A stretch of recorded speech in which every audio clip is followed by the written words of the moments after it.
On my 30th birthday, I watched my mother hand my younger sister the keys to a $97,000 BMW on Instagram Live. My mother looked directly at the camera with tears in her eyes and said, "Chantel is the only one who makes us proud." I did not cry. I did not scream. I just looked at the bank notification on my phone that confirmed the funds for that car came from the emergency trust fund I had been filling for 5 years. I took a sip of my cold coffee, logged into the banking portal, and hovered my mouse over the button marked Recall Assets. I smiled, thinking about how good the silence would feel once I cut the financial cord. By tomorrow morning, that luxury SUV would be on a tow truck and my family would be homeless. But before I tell you how I dismantled their entire lives with a single click, let me know where you are watching from in the comments below. Hit like and subscribe if you have ever been the family bank who finally decided to close the account. I am Kira, and sitting in my corner office on the 40th floor of the Sovereign Building in downtown Atlanta at 9 o'clock on a Friday night was not how I planned to spend my milestone birthday.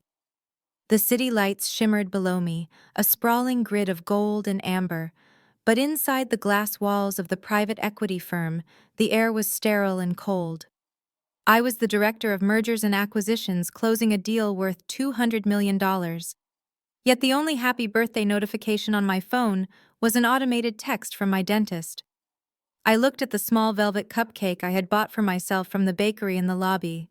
I struck a match and lit the single wax candle, watching the flame flicker against the reflection of my face in the dark window.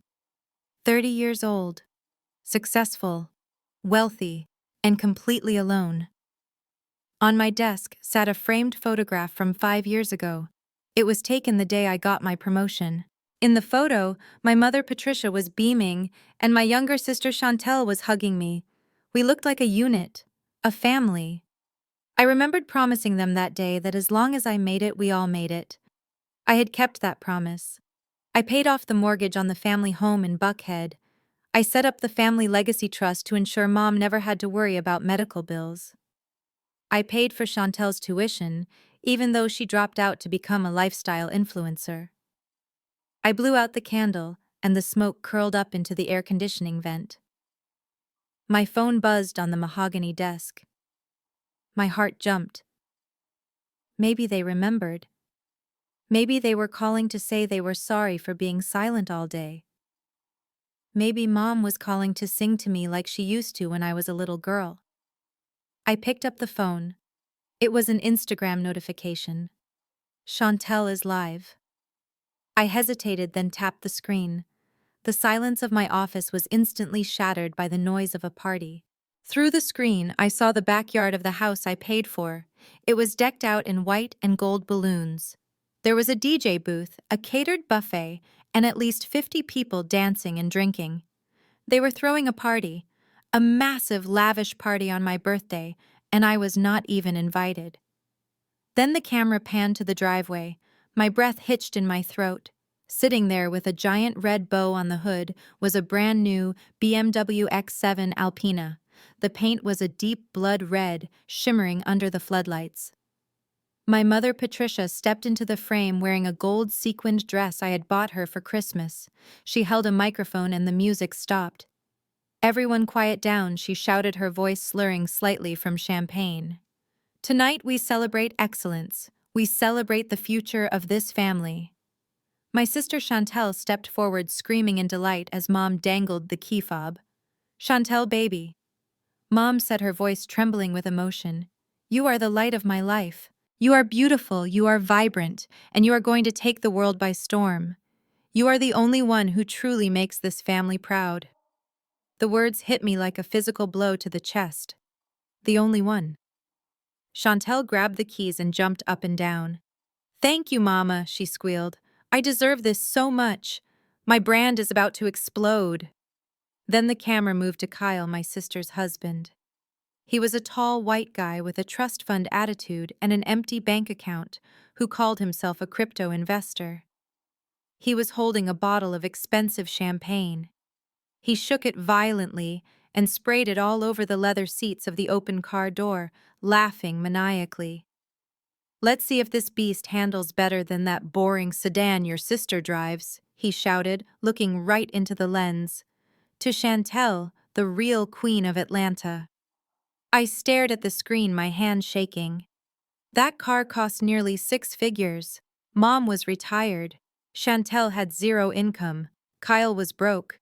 Where did the money come from? A cold feeling of dread washed over me. I minimized the Instagram app and opened my banking app. I navigated to the Family Legacy Trust. This was an account I strictly controlled, but I had given Mom signatory power for medical emergencies only. I watched the loading circle spin. Balance: $320. My stomach dropped. Yesterday, that account held $150,000. I clicked on transaction history. There it was. Pending transaction. BMW of South Atlanta. Down payment and lease buyout, $97,000. Below that, transfer to Kyle Ventures LLC, $50,000. Below that, Buckhead Catering Events, $15,000. They had drained it. They had drained the emergency fund I built for my father's potential heart surgery and used it to buy a car for the golden child on my birthday.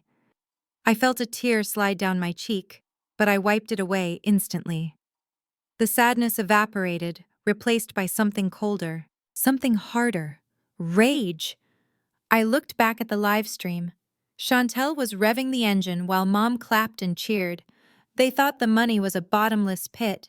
They thought I was just a resource, a faceless ATM that existed to fund their delusions of grandeur. I looked at the cupcake wrapper on my desk. "Happy birthday to me," I whispered. I sat up straight in my ergonomic chair. I was not just a daughter. I was a shark in the financial world. I destroyed companies for a living. And if they wanted to treat me like a bank, they were about to learn what happens when the bank forecloses. I opened the admin panel of the trust fund. I clicked on the tab labeled Breach of Contract. Because I was thorough, I had a clause in the trust agreement that stated any withdrawal over $5,000 required my digital signature. Mom had forged it or bypassed it by claiming an emergency. That was fraud. I moved my mouse to the button that said Recall of Capital and Freeze Assets. On the screen, Chantel was shouting, "I love you, Mom, you are the best." I pressed the mouse button. Click. Processing request. Success. All linked accounts have been frozen. Asset recovery teams have been notified. I leaned back in my chair and watched the live stream. The music was still playing. The champagne was still flowing. They had no idea that in about 8 hours, when the sun came up over Atlanta, their world was going to burn to the ground. And I would be there to warm my hands by the fire. I turned my swivel chair away from the window and the glittering Atlanta skyline. The beautiful view now felt mocking. I opened my laptop and the screen glowed with a stark white light in the dark office. My fingers hovered over the keyboard. I did not want to look. I really did not want to confirm what my gut was already screaming at me, but I had to know the extent of the damage. I navigated to the private banking portal. The security protocol asked for a two-factor authentication code. My phone buzzed. I typed in the 6 digits. Then it asked for a security question. "What is your mother's maiden name?" I typed in the answer, Williams. The irony tasted like bile in my throat. That name Williams belonged to the woman who is currently popping champagne bottles paid for with my blood, sweat, and tears. The dashboard loaded. I sat there frozen. The air conditioning in the building hummed, but all I could hear was the rushing of blood in my ears. Family Legacy Trust. Account ending in 4092. Available balance, $320.14. I blinked, hoping it was a glitch. I refreshed the page. The number stared back at me, unchangeable and cruel. $320.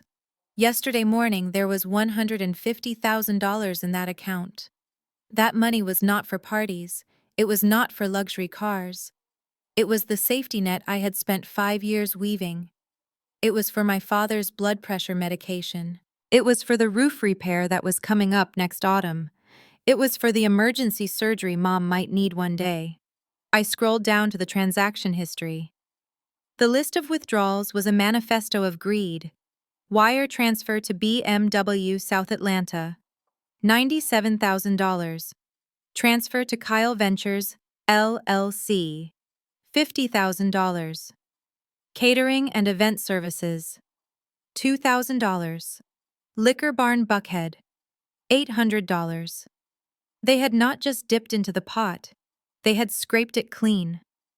My hand reached for my phone before my brain could stop it. I needed to hear her say it. I needed to hear her justify this. I dialed my mother's number. It rang 4 times before she picked up. The background noise was deafening. Bass, heavy rap music, and shrill laughter filled the line. "Hello," she yelled over the music. "Kira, is that you? If you are calling to complain about not being invited, just save it. We are celebrating Chantel tonight." "Mom," I said, my voice surprisingly steady. "I am looking at the trust fund account. Where is the money?" There was a pause on the other end, then a scoff. "Oh, Lord, here we go," she said, and I could picture her rolling her eyes. "Why do you always have to bring up money, Kira? It is your sister's big night. Can't you just be happy for her for once in your miserable life?" "I am looking at a withdrawal for $50,000 to Kyle," I said, cutting her off. "Kyle is not blood. And a $97,000 car. Mom, that money was for Dad's health care. It was legally designated for emergencies only." Patricia laughed, a cold, harsh sound that made my stomach turn. "This was an emergency," she snapped. "Your sister was depressed. She needed a win. She needed to look successful to build her brand. And Kyle needed seed money for his business. We are a family, Kira.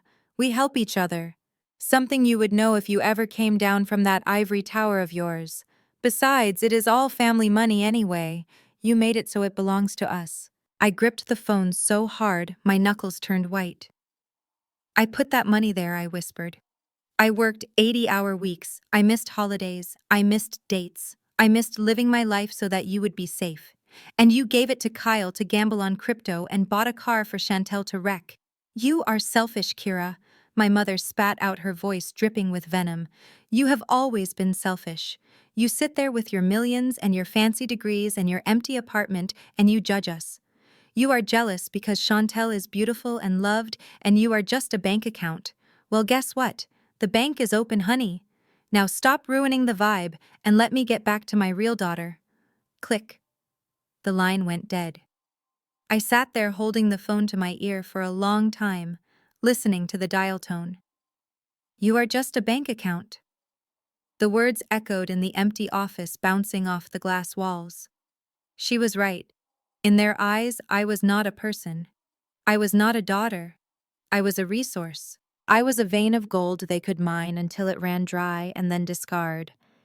They did not love me. They loved what I provided. And the moment I questioned them, I became the villain. I set the phone down on the desk. A strange calm washed over me. It was the kind of calm that comes before a hurricane.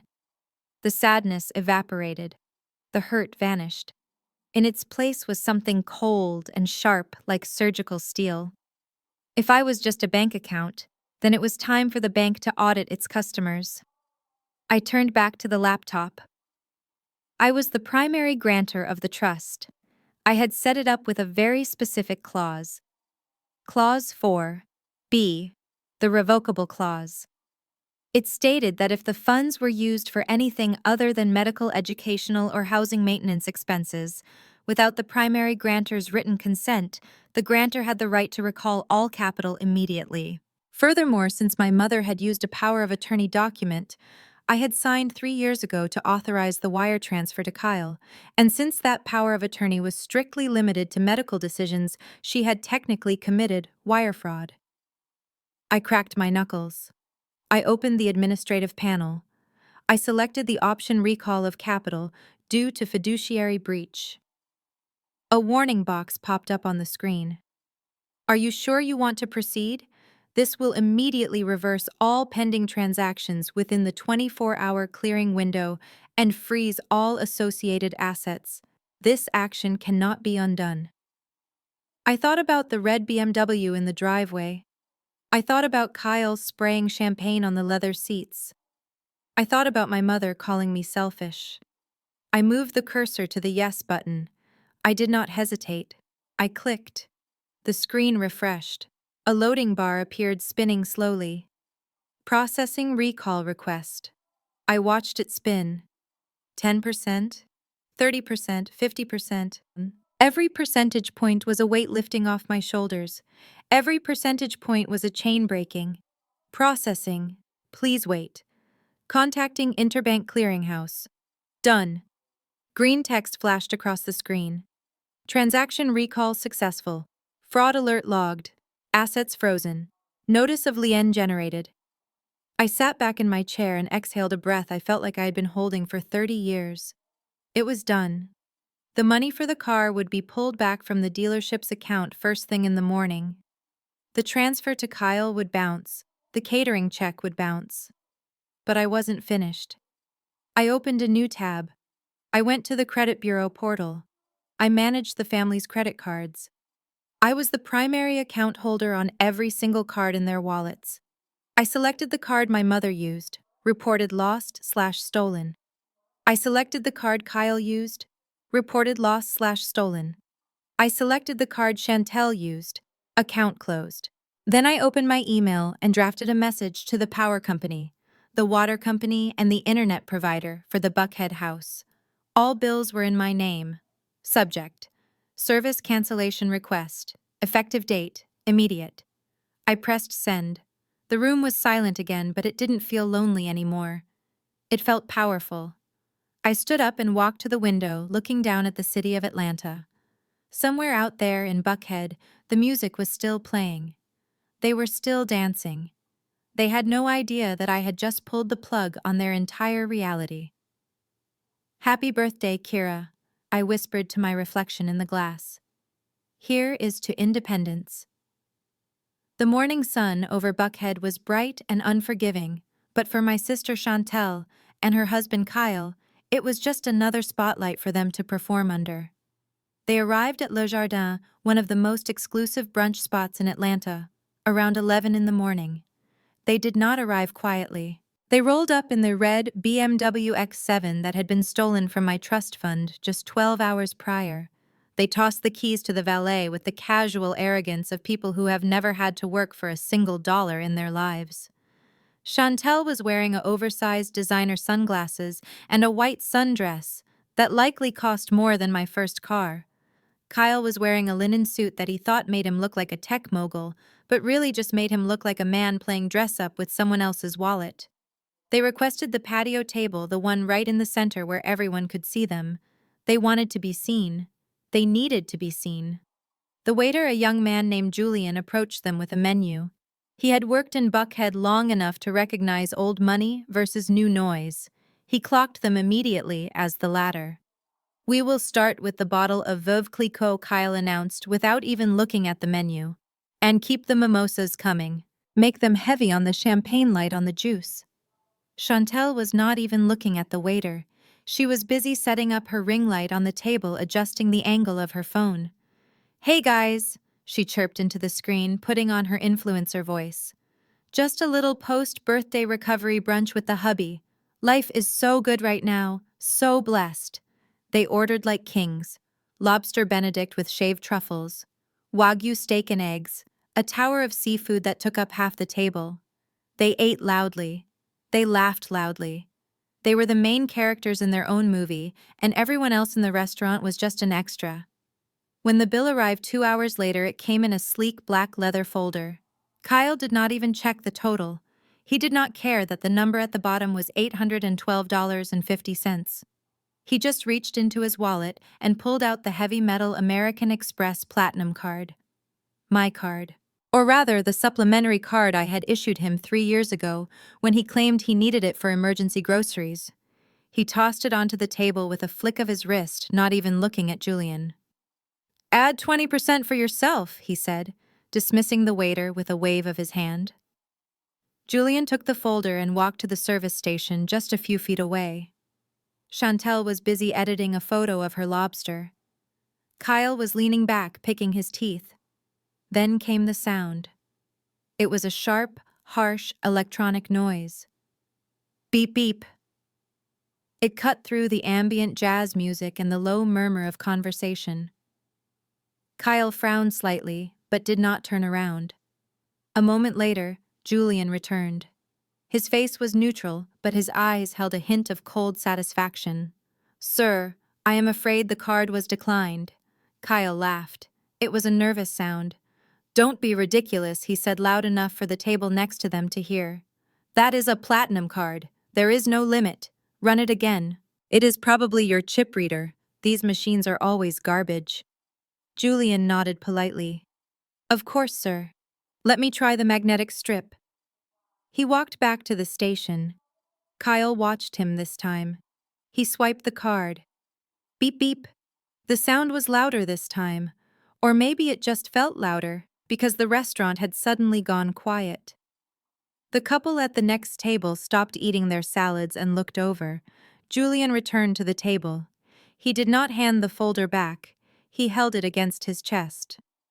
"Sir, the machine is giving us a code 05, do not honor. That usually means the account has been closed or reported stolen. Do you have another form of payment?" Chantel looked up from her phone. Her sunglasses slid down her nose. "What do you mean, stolen?" she snapped. "That is my sister's account. She pays for everything."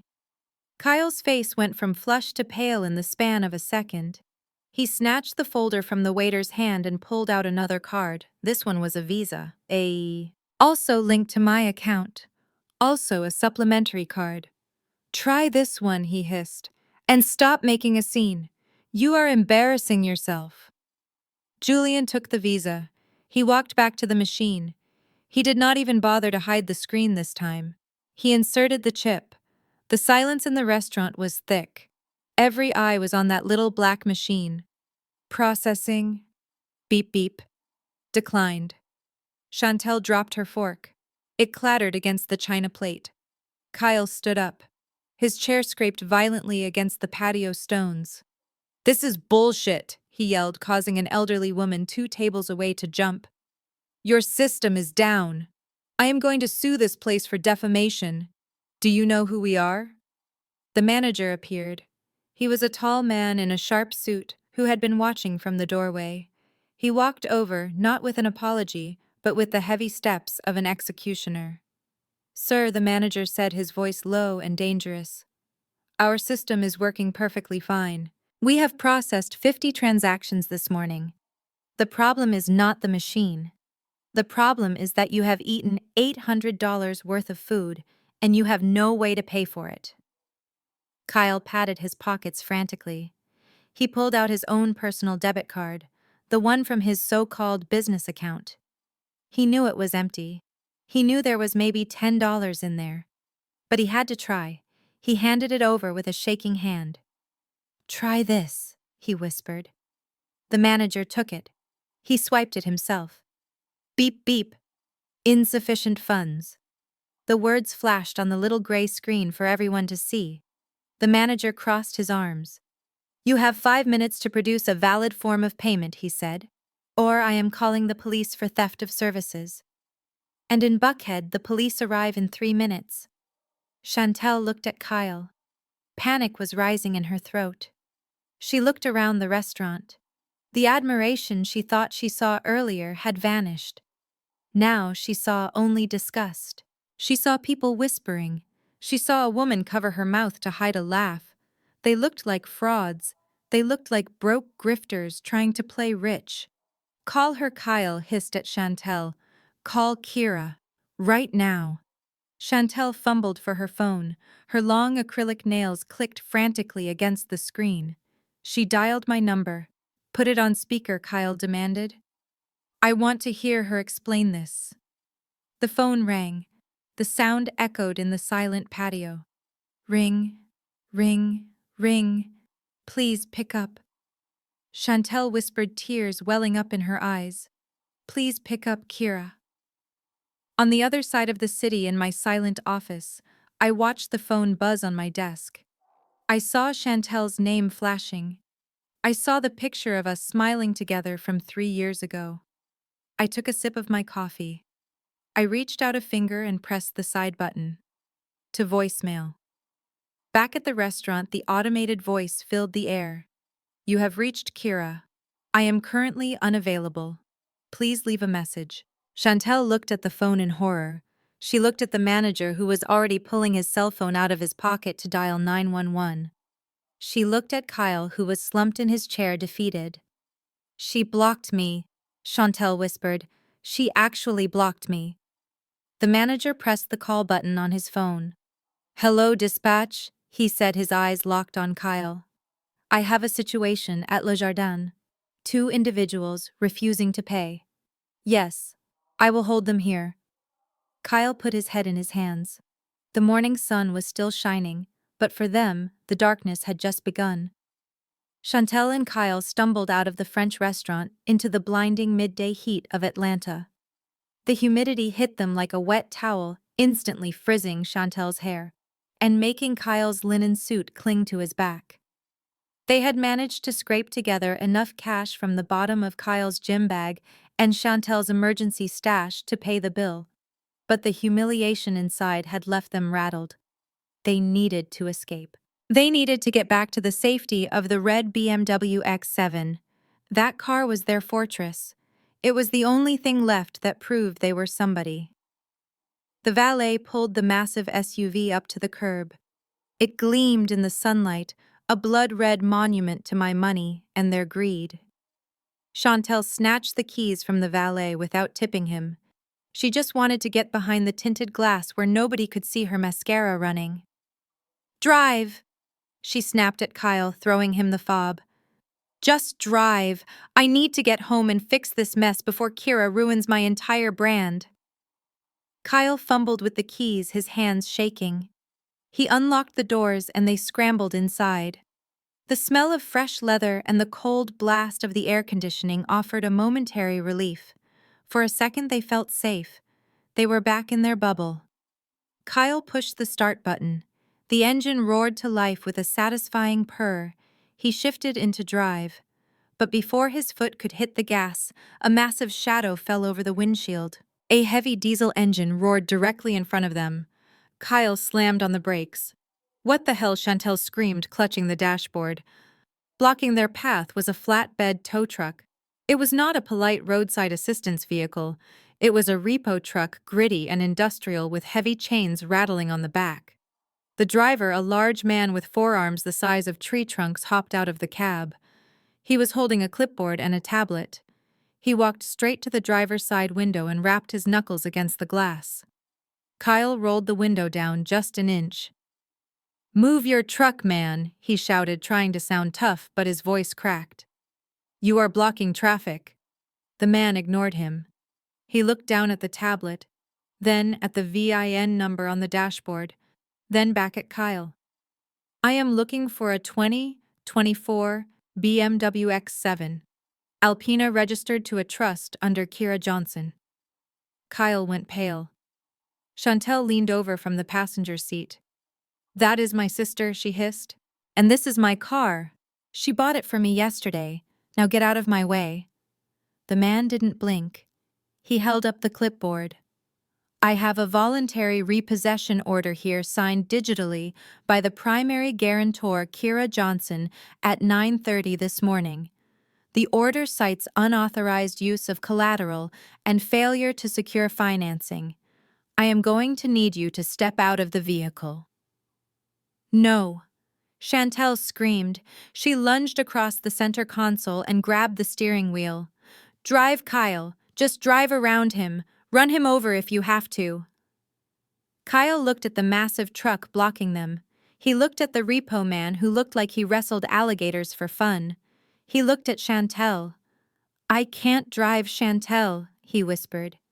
"He is blocked in." The repo man sighed. He had done this 1,000 times. He reached through the open crack of the window, unlocked the door, and pulled it open. "Sir, step out of the car. Do not make me call the police. You are driving a vehicle that the owner has reported as misappropriated. That is grand theft auto if you want to get technical." The words grand theft auto seemed to snap Kyle out of his trance. He unbuckled his seatbelt faster than he had ever done anything in his life. He was not going to jail for his wife's vanity. Kyle. What are you doing? Chantel shrieked, grabbing his arm. Do not get out. If we stay inside, they can't take it. It is the law. I saw it on TikTok. TikTok is wrong, ma'am, the repo man said calmly. Kyle shook her off. I am sorry, babe, but I am not catching a felony charge. Talk to your sister. He stepped out of the car, leaving the door wide open. Chantel was alone. She sat there in the passenger seat breathing hard. The illusion was shattering. The restaurant patrons were coming out onto the patio to watch. People walking down Peachtree Street stopped. Phones were coming out. Vertical screens were pointed right at her. She saw the red recording dots. She saw the flashes. This was viral content, but not the kind she wanted. The repo man walked around to the passenger side. Ma'am, you need to exit the vehicle. Now. No, Chantel screamed. She grabbed the door handle and pulled it shut, locking it. She crossed her arms and stared straight ahead, tears streaming down her face, ruining her contour. The repo man shook his head. He signaled to his partner in the truck. Within seconds, the truck backed up. The hydraulic lift lowered with a mechanical whine. The sound of metal chains dragging across the pavement was deafening. Chantel watched in the rearview mirror as they hooked the chains to the rear axle of the BMW. The car jolted violently as the tension took hold. She screamed again. Get out of the car or go for a ride to the impound lot, the man shouted through the glass. And trust me, it gets hot in the yard. The car began to tilt upwards. Chantel realized she had lost. There was no dignity in being towed away inside the car like a piece of luggage. She unlocked the door and pushed it open. Gravity worked against her and she stumbled out, nearly falling onto the asphalt in her 6-inch heels. The crowd erupted in murmurs. Someone shouted "World Star." Chantel smoothed her dress, trying to salvage some shred of pride. She glared at the repo man. My sister is going to sue you, she spat. My lawyer will own your company by tomorrow. The repo man just laughed. He pressed a button and the winch pulled the $97,000 car up onto the flatbed. It looked like a trophy being hauled away. Have her call me, he said, climbing back into his truck. I get paid by the mile. Chantel and Kyle stood on the curb as the truck rumbled away, taking their status symbol with it. The space where the car had been was now just empty, oily pavement. The crowd began to disperse, losing interest now that the show was over. Kyle loosened his tie. He was sweating profusely. Great, he muttered. Just great. Now how are we supposed to get home? It is 90 degrees out here. Chantel wiped her face. Her hands were black with mascara. Call an Uber, she said, her voice devoid of energy. Just get me out of here. Kyle pulled out his phone. He opened the Uber app. He typed in their home address. The price was $45 for an Uber Black. He pressed request ride. Processing. Then a pop-up message appeared. Payment method declined. Please update your billing information. He frowned. He tried again. Declined. He switched to Lyft. Declined. He realized with a sinking feeling that every single ride-sharing app on his phone was linked to the family credit card, the card Kira had reported stolen. He looked at Chantel. I can't call a car, he said quietly. The accounts are locked. Chantel stared at him. What do you mean locked? Use your own card. I don't have a card linked, Kyle snapped. You know I don't keep money on apps for privacy reasons. That was a lie. He didn't have money on apps because he didn't have money, period. Chantel pulled out her phone. She tried to download a new app, but her Apple ID was linked to the same family plan. Payment method required for verification. She looked at the screen. The digital walls were closing in. We have no car, she whispered. We have no Uber. We have no cash. Kyle looked down the long, humid stretch of Peachtree Street. The pavement shimmered in the heat. The bus stop is 3 blocks that way, he said, pointing to a blue sign in the distance. Chantel looked at her designer heels. She looked at the bus stop where a group of teenagers were waiting. She looked at the empty spot where her BMW used to be. I am not taking the bus, she said, her voice breaking. I am Chantel Johnson. I do not take the bus. Then start walking, Kyle said, turning his back on her and starting to trudge down the sidewalk. Because I am not standing here to be filmed by anyone else. Chantel stood there for a moment alone on the corner. The sun beat down on her expensive dress. The city of Atlanta moved around her, loud and busy and indifferent to her suffering. She took a step and her heel wobbled. She took another. She began to walk, one painful step at a time, following her husband, who was already 10 paces ahead, trying to distance himself from the disaster that was her life. The lobby of the Sovereign Building was usually a sanctuary of hushed tones and expensive cologne. The marble floors were polished to a mirror shine, and the air conditioning was set to a crisp 68 degrees. It was a place where billion-dollar deals were whispered in corners, not screamed across the room. But at 2 o'clock that afternoon, the peace was shattered by the arrival of the Johnson family circus. I was sitting at my desk 40 floors up when the call came from the front desk. It was Sarah, the head receptionist. Her voice was tight with panic. Ms. Johnson, I am so sorry to disturb you, but there are 3 individuals here demanding to see you. A woman claiming to be your mother is threatening to throw a stapler at the security guard. I closed my eyes and took a deep breath. I had expected phone calls. I had expected angry texts. I had not expected them to storm the castle. Send security, I said calmly. Do not let them up. I am coming down. I hung up the phone. I did not rush. I stood up and smoothed out my pencil skirt. I checked my reflection in the window. I looked perfect. Not a hair out of place.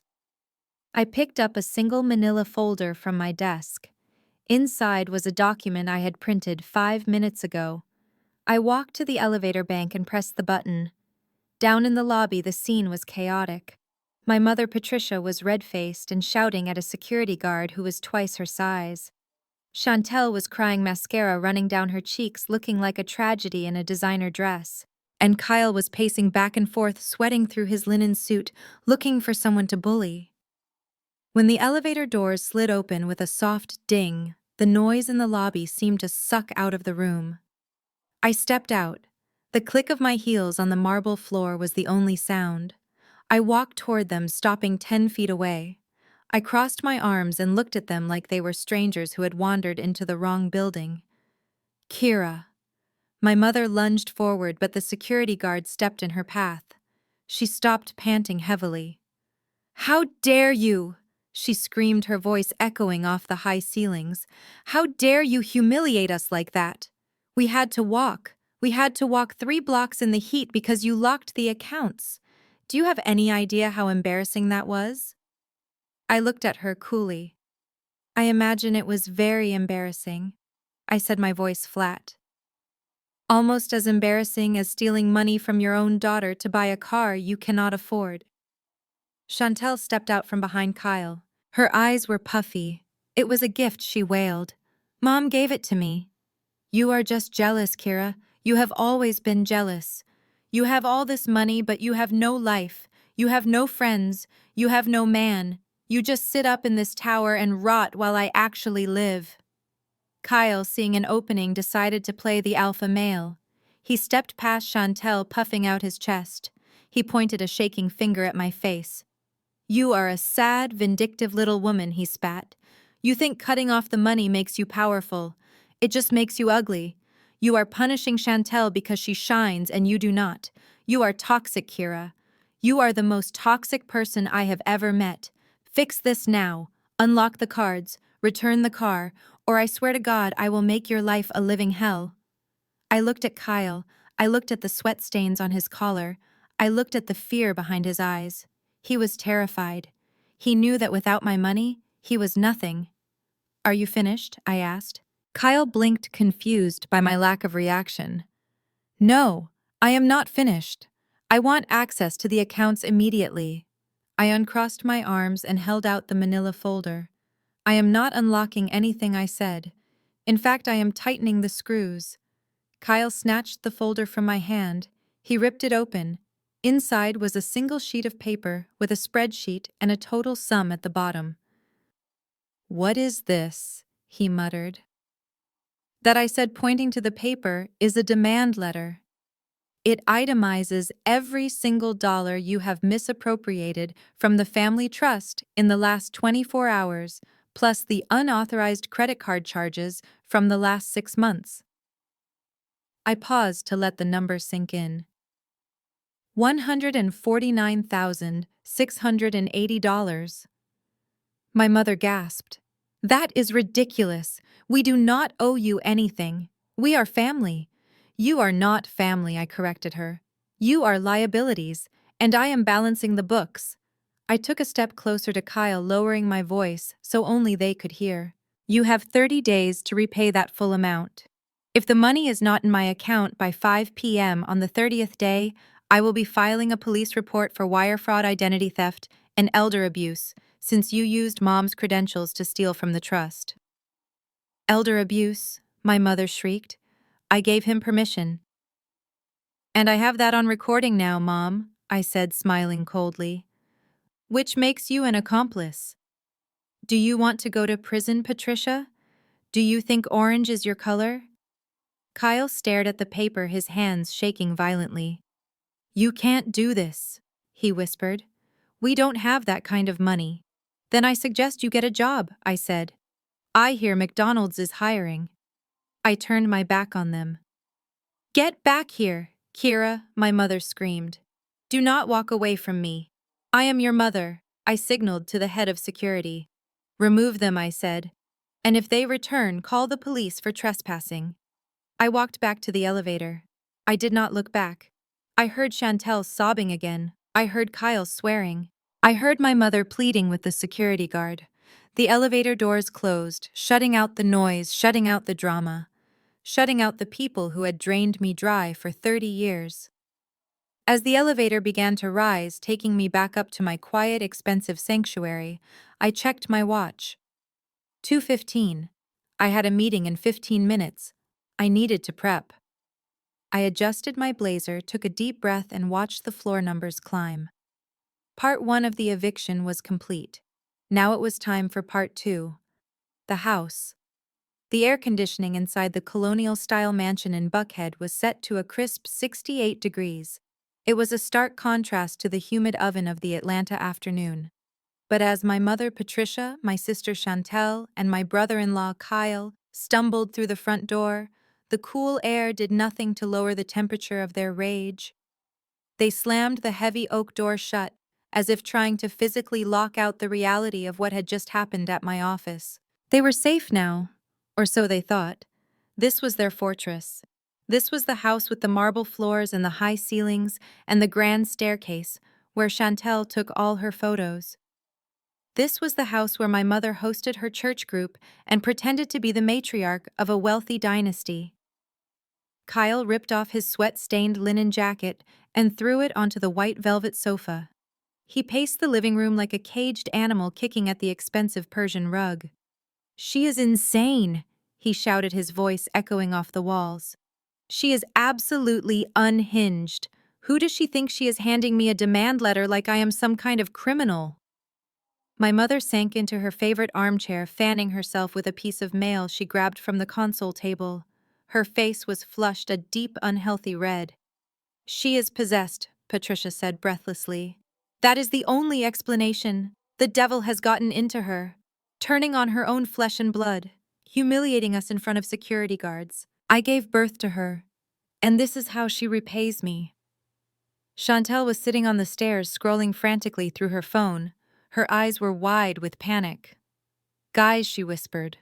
"The comments. People are seeing the video of the car being towed. Someone tagged Kira's company. They are saying we are frauds. They are saying we are broke. My brand deals are going to drop me. Fashion Nova just emailed asking for clarification." "Fix it," Kyle snapped at her. "Delete the comments. Block them. Do something useful instead of crying." "I can't block everyone," Chantel wailed, throwing her phone down on the carpet. Suddenly, a synchronized sound cut through the chaos. Ding, ding, ding. It was the notification sound for a high-priority email. It came from Kyle's phone, which was still in his hand, from Chantel's phone on the stairs, and from my mother's iPad on the coffee table. Kyle looked down at the screen. His brow furrowed. "It is from Kira," he said. "Or rather, it is from a law firm. But the subject line says, 'Notice regarding property address, 450 West Paces Ferry Road.'" My mother sat up straighter. What does she want now? An apology. Well, she is not getting one until she unlocks the accounts. "Read it," Chantel said, her voice trembling. Kyle tapped the screen. He began to read aloud, but his voice grew quieter and more shaky with every sentence. "To the occupants of the residential property located at the above address, please be advised that the legal owner of this property, KJ Holdings, LLC, is hereby issuing a notice of lease violation and rent adjustment." He stopped. He looked up at my mother. "KJ Holdings, LLC," my mother asked, confused. "What is that?" "It stands for Kira Johnson Holdings," Kyle whispered, the color draining from his face. He continued reading. "While the occupants have been allowed to reside in the property on a gratuitous basis for the past 5 years, expecting that they would maintain the property and respect the benefactor. Recent events, including the unauthorized financial encumbrance of family assets, constitute a breach of this informal agreement." He swallowed hard. "Effective immediately, the gratuitous tenancy is terminated. The occupants are hereby notified that rent for the property will be adjusted to fair market value. Based on current Buckhead real estate comps, the monthly rent is set at $8,500 due on the 1st of each month." $8,000! Chantel shrieked. "Is she crazy? We don't have $8,000. Kyle was not finished. He scrolled down and his eyes bulged. "Furthermore, KJ Holdings, LLC, is exercising its right to collect retroactive rent for the past 60 months, during which the occupants lived in the property rent-free. The total outstanding balance for 5 years of occupancy is $510,000. The room went deadly silent. The only sound was the hum of the refrigerator in the kitchen. $500,000, my mother whispered. She looked around the room as if the walls were suddenly closing in on her. She looked at the chandelier she loved. She looked at the fireplace where she hung her stockings. "She does not own this house," Patricia said, her voice rising in pitch. "We own this house. Your father and I bought this house in '95. Kyle looked at the attachment on the email. "No." "Patricia, you don't," he said, his voice hollow. "This is a deed transfer from 10 years ago. When you and Dad filed for Chapter 7 bankruptcy, the bank was going to foreclose. Kira bought the debt. She bought the mortgage note from the bank to stop the eviction. She put the title under her LLC." He looked up at her with a look of pure defeat. "She owns it, Patricia. She has owned it for a decade. We have just been guests." My mother stood up. Her hands were shaking violently. She walked to the center of the room, looking up at the ceiling as if talking to God or maybe screaming at Kira.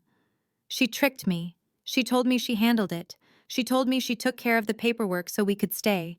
She never said she owned it. She let me believe I was still the mistress of this house." She walked to the window, looking out at the driveway where the BMW used to be. The reality of her situation was crashing down on her like a tidal wave. She had no car, she had no money, and now she knew she had no home. She was a trespasser in her own life. Suddenly she gasped. It was a loud, theatrical sound. She clutched her chest with her left hand, gripping the silk fabric of her blouse. "My heart," she cried out. "Oh Lord, my heart. It is fluttering. I can't breathe." Mom Chantel jumped up from the stairs and ran to her. Patricia collapsed onto the sofa. It was a graceful fall, carefully aimed to land on the soft cushions, but the performance was committed. She began to wheeze loudly, closing her eyes. "Call her," she gasped. "Call Kira. Tell her she is killing her mother. Tell her the stress is stopping my heart." Kyle hesitated. He looked at the email again. He looked at the demand for $500,000. He realized that emotional blackmail was the only currency they had left. He dialed my number. He put it on speakerphone so Patricia could perform for the audience. "Pick up," he muttered. "Come on, pick up." In my office, I saw the call coming in. I knew exactly what was happening. I had timed the email to arrive 10 minutes after they got home.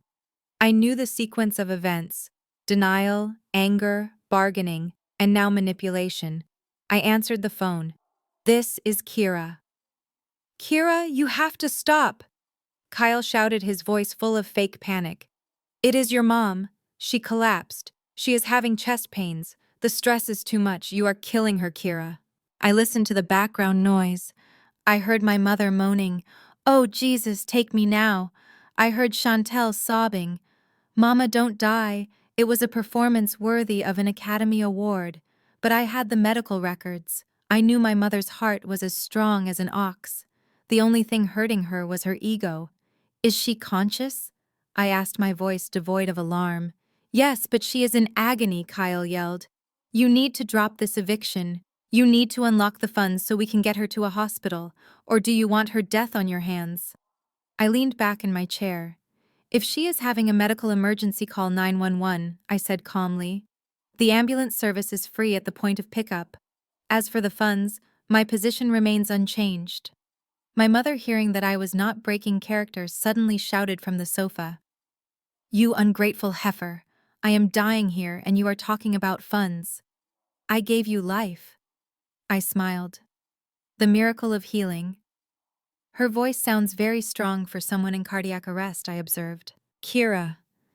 "Please," Chantel cried into the phone. "Stop being a monster. Just say you are sorry and fix this." "I am not the one who needs to apologize," I said. "And since you are all clearly healthy enough to scream, you are healthy enough to pack. You have exactly 24 hours to vacate the premises before I have the utilities shut off." "But Mom is sick," Kyle protested, trying to keep up the ruse. "Then I suggest you use the energy you are wasting on this phone call to pack her medicine," I said. I hung up the phone. Back in the Buckhead mansion, the line went dead. My mother stopped moaning. She sat up on the sofa, her face twisted not in pain, but in pure, unadulterated fury. The ruse had failed. The guilt trip had hit a wall. She threw a pillow across the room, knocking over a vase. "She really is going to do it," Patricia whispered, staring at the blank TV screen. "She is going to leave us in the dark."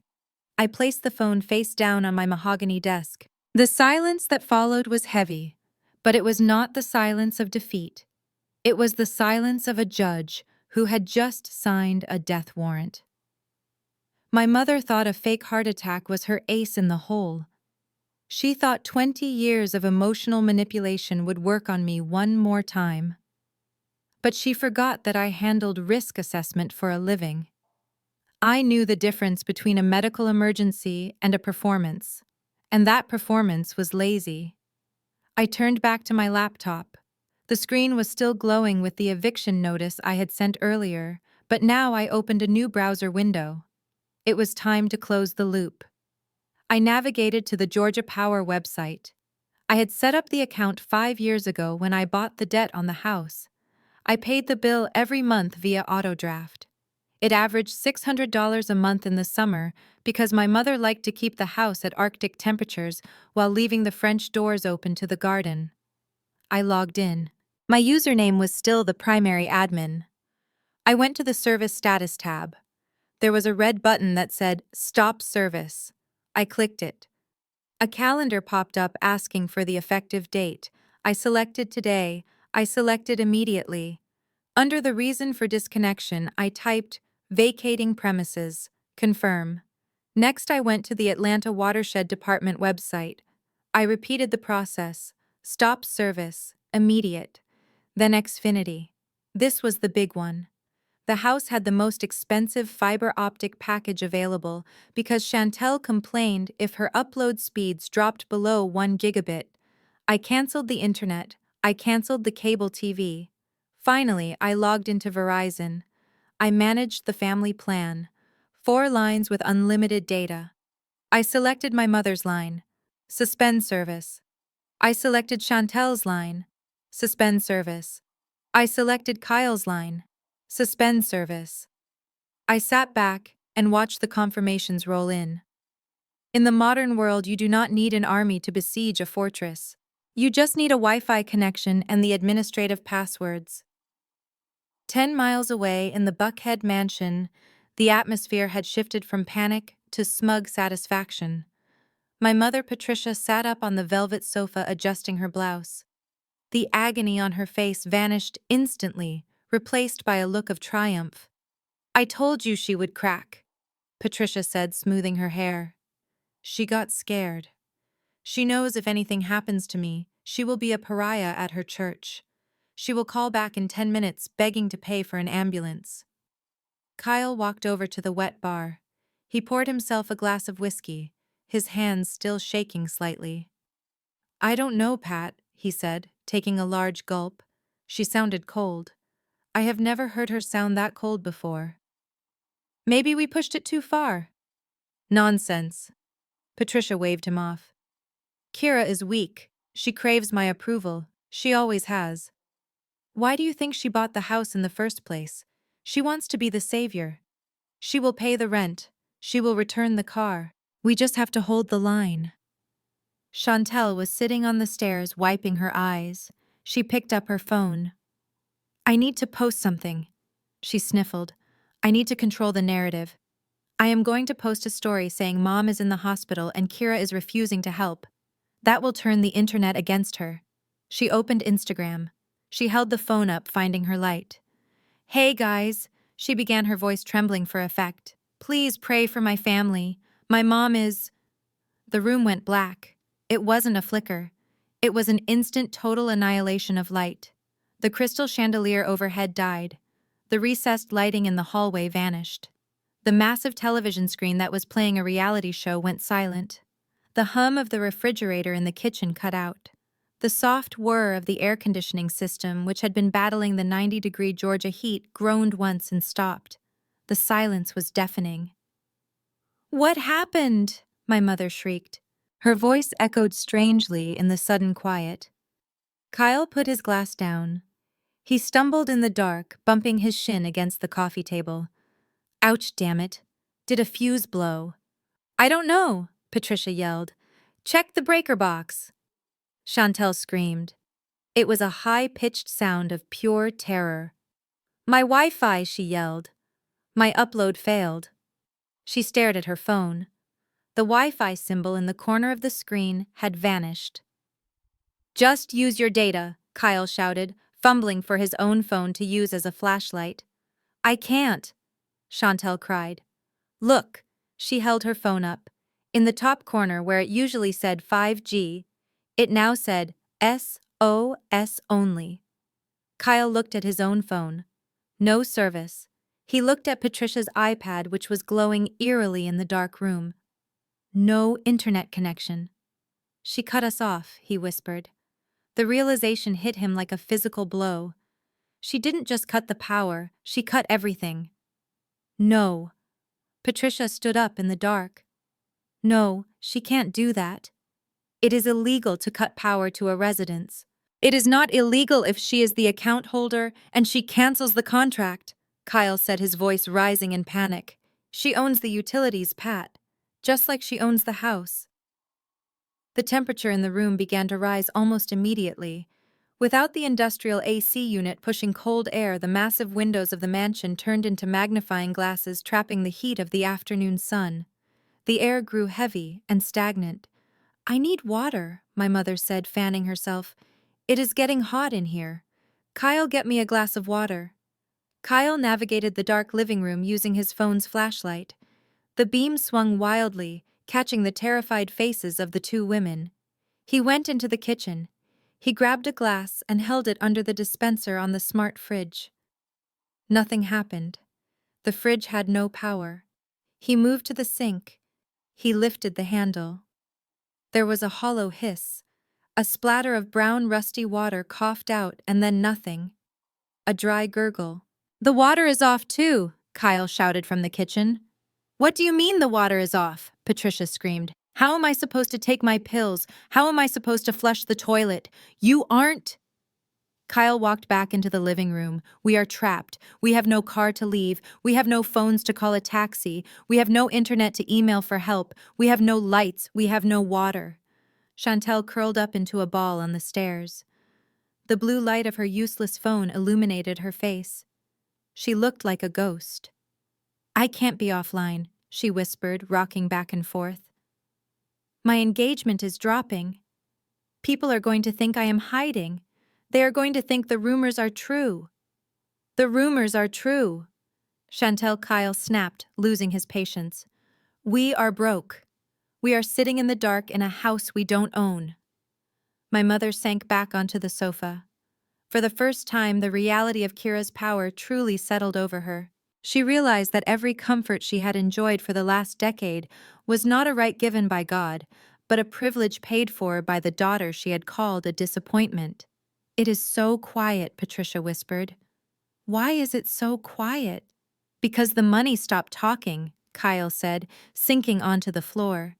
They sat there in the gathering gloom. The sun began to set, casting long shadows across the expensive furniture they could no longer see. The heat continued to build a suffocating blanket that wrapped around them.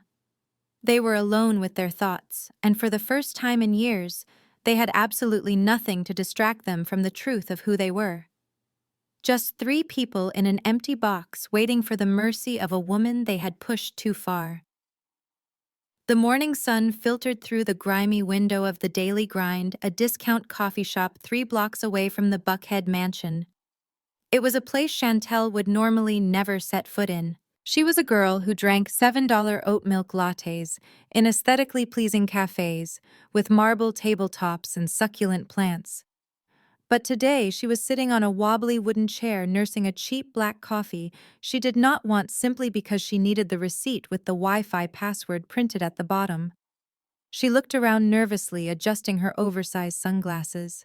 She felt exposed without her usual armor of designer clothes and flawless makeup. But then she realized this disheveled look was perfect. It was the look of a victim. It was the look of a girl who had been thrown out onto the street by a cruel, heartless sister. She opened the Instagram app on her phone. Her hands were shaking partly from caffeine and partly from the adrenaline of what she was about to do. She had lost the car, she had lost the house, she had lost the money. But she still had her audience. And in the 21st century, an audience was a weapon. She pressed the record button. She took a deep breath and let a single tear roll down her cheek. She had practiced this in the bathroom mirror for 10 minutes. Hey guys, she whispered, her voice cracking perfectly. I know I haven't posted in 24 hours and I am so sorry. I know you are used to seeing me happy and winning. But the truth is, my life is falling apart. She paused, sniffing loudly. My sister Kira, the one I have always looked up to. The one my parents sacrificed everything to put through college. She has turned on us. Yesterday she stole my car. Today she cut off the power to my elderly mother's home. She locked our bank accounts. She is trying to evict us. My mom is sitting in the dark right now, crying because she doesn't have money for her heart medication. Chantel leaned into the camera, her eyes wide and pleading. We are terrified. We have nowhere to go. Kira is a multi-millionaire corporate executive. She has all the power. She has all the lawyers. We are just normal people trying to survive. She is abusing her power to destroy her own family just because she is jealous that mom loves me more. Please share this. Please let the world know who Kira Johnson really is. She is not a successful businesswoman. She is a monster. Stop recording. Chantel watched the playback. It was a masterpiece of manipulation. It hit every trigger point. Elder abuse, corporate greed, family betrayal, the underdog story. She added a caption. The rich eat the poor. Help us. She tagged Kira. She tagged Kira's company. She tagged every local news outlet in Atlanta. Post. She sat back and watched the progress bar. Uploading. Sent. Almost immediately the likes started rolling in, then the comments. Oh my god, Chantel, I am so sorry. What is her company name? Let's boycott. Elder abuse is a crime, call the police. This is disgusting. I always knew she looked cold. Chantel smiled. It was a small, vindictive smile. She might be broke, but she could still burn Kira's reputation to the ground. 10 miles away in the gleaming glass tower of Sterling Capital, Kira Johnson was in the middle of a portfolio review when her phone began to vibrate. It wasn't a normal vibration. It was a continuous, angry buzz that rattled against the mahogany desk. She ignored it for the first minute. Then her Apple Watch started pinging. Then her work email notification sound pinged on her laptop. Ding, ding, ding. She frowned. She opened her email. Subject: You should be ashamed of yourself. Body: I hope you rot in hell for what you did to your mother. Kira felt a cold chill run down her spine. She opened another email. Subject: Resignation demand. Body: A woman who abuses her family cannot be trusted with money. She picked up her phone. Her LinkedIn profile, usually a professional wasteland of congratulations and job updates, was on fire. Hundreds of comments on her latest post about market trends, monster. Give your mom her house back. Narcissist. She opened Instagram. Her DMs were flooded with death threats and snake emojis. And there at the top of her feed was Chantel's video. It had been up for 45 minutes, and it already had 50,000 views. Kira watched it. She watched her sister lie with a straight face. She watched her sister weaponize the very generosity Kira had provided for years. The door to her office opened without a knock. Kira looked up. It was Mr. Sterling, the managing partner of the firm. He was a man who valued two things above all else: profit and discretion. Right now he looked like he was seeing neither. Kira? He said, his voice low and tight. We have a problem. I know, Kira said, putting her phone down. It is a family dispute. My sister is lashing out because I cut her off financially. It is a lie. All of it. I don't care if it is a lie, Kira, Mr. Sterling said, stepping into the room and closing the door. I care about the fact that the firm's Twitter handle has been tagged 400 times in the last hour. Clients are calling asking why we employ a woman who evicts her sick mother. Optics are reality in this business, Kira. You know that. He walked over to the window and looked out. You manage risk for a living, he said. Right now, you are the risk. Kira stood up. Her legs felt heavy, but she kept her face composed. I will handle it, she said. You have 48 hours, Mr. Sterling said, turning back to face her. Fix this. Make it go away. Silence them. Or I will have to accept your resignation to protect the firm. He walked out, leaving Kira standing alone in the center of her office. The walls felt like they were closing in. This was not just a family squabble anymore. This was war. Chantel had tried to nuke her career. Kira sat down. She did not cry. She did not scream. She opened her contact list. She scrolled past the lawyers. She scrolled past the bankers. She stopped at a name she hadn't used in 3 years. Marcus, private investigator. She dialed. Kira. Marcus answered on the second ring. His voice was gravelly. It has been a while. I have a job for you, Marcus, she said. And I need your best digital forensic guy, the one who can recover deleted data from the cloud. Who is the target? Marcus asked. My family, Kira said. She hung up and started typing a list of objectives. She needed everything. She needed every text message Kyle had sent in the last year. She needed the GPS location data from Chantel's phone. She needed the metadata from the photos they posted. She was going to prove that her mother wasn't sick. She was going to prove that Kyle wasn't a businessman. And she was going to prove that Chantel's entire life was a fraud funded by the very sister she was now trying to destroy. An hour later, Kira sat in a dimly lit conference room in a building across town. Marcus sat opposite her. Next to him was a young man named David, who was typing furiously on a laptop that looked like it belonged to NASA. We are in, David said, not looking up. Their passwords were a joke. Chantel uses her birthday. Kyle uses the word password followed by the number 1. What do you have? Kira asked. David turned the screen around. Everything he said. Kira leaned forward. On the screen were thousands of lines of text messages. She saw a thread between Kyle and a contact named Baby Girl. Kyle. Just hang in there, babe. The old hag Kira is good for another 50K this month. Once I cash out, we can go to Cabo. Baby Girl. I hate that you have to sleep in the same house as that screeching wife of yours. Kyle Chantel is an idiot. She believes anything I tell her. She is just my ticket to the easy life. Kira felt a surge of satisfaction. This was good. But she needed more. What about Mom? She asked. David clicked a folder. Here is a group chat between Patricia and her church friends. Patricia, Kira is so desperate for my approval she will buy me anything. I just have to act sad. She is like a puppy. It is pathetic really, but the money spends just fine. Kira read the words. It is pathetic really. The last tiny fragment of guilt she had been holding on to finally snapped. She looked at Marcus. I want it all, she said. I want every affair, every lie, every time they mocked me behind my back. Compile it into a presentation, make it visual, make it undeniable. What is the play? Marcus asked. A lawsuit. No, Kira said, standing up and smoothing her skirt. A lawsuit takes too long. They tried to destroy my reputation in the court of public opinion. So I am going to return the favor. She checked her watch.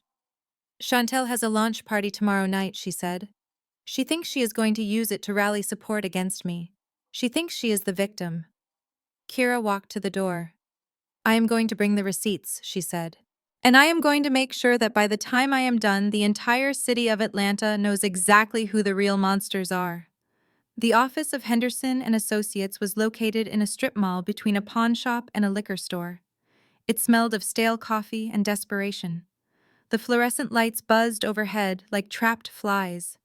It was a far cry from the marble-floored law firms in Midtown where Kira did business, but it was all Kyle could afford with the $300 he had managed to pawn his golf clubs for. Kyle sat in the sticky vinyl chair wiping sweat from his forehead. He was wearing his linen suit again, but now it was wrinkled and stained. He looked like a man who had fallen from grace and hit every branch on the way down. The door to the inner office opened, and a man in a cheap polyester suit beckoned him in. Mr. Henderson looked like he chased ambulances for sport. He had a stain on his tie and eyes that calculated value instantly. He looked at Kyle and saw a desperate man, but he also saw a man who might have just enough desperation to pay a retainer. So you want to sue your sister-in-law? Henderson said, leaning back in his creaking chair. For what exactly? Emotional distress. Breach of contract, Kyle said, leaning forward. His voice was tight. She promised to fund my business. She promised to support us. It was a verbal agreement. She said we were family, and that her money was our money. Now she has pulled the rug out. She has stolen the car she gifted my wife. She has locked us out of our accounts. She is ruining my reputation. Henderson raised an eyebrow. A verbal contract for how much? $500,000, Kyle lied. He didn't blink. He had convinced himself of the lie over the last 24 hours. In his mind, Kira owed him that money. He was the man of the house. He was the visionary. She was just the bank. Verbal contracts are hard to prove, son, Henderson said, tapping his pen on the desk. Unless you have witnesses or a recording, it is your word against hers. And she sounds like she has expensive lawyers. Kyle scoffed, a sound of pure arrogance. She is just a woman, Kyle said, his tone dropping to a conspiratorial whisper.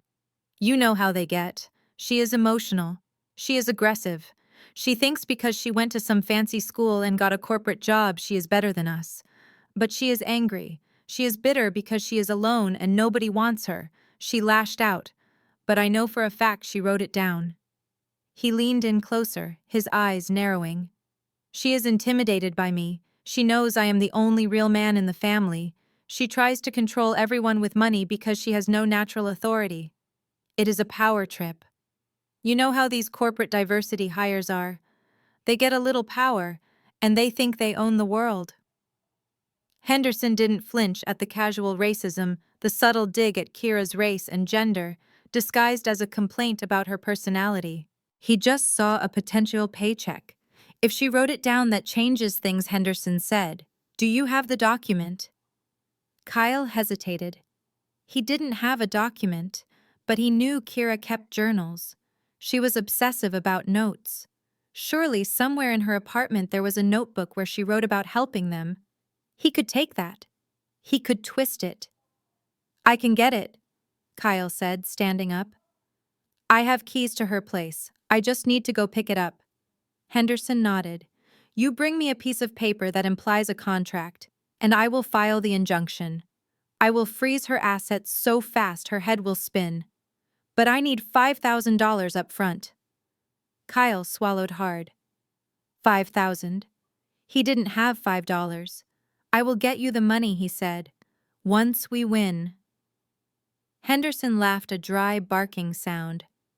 No money, no lawsuit. Get me the paper and get me the cash. Then we talk. Kyle walked out of the office into the blinding sun. His hands were shaking. He needed that paper.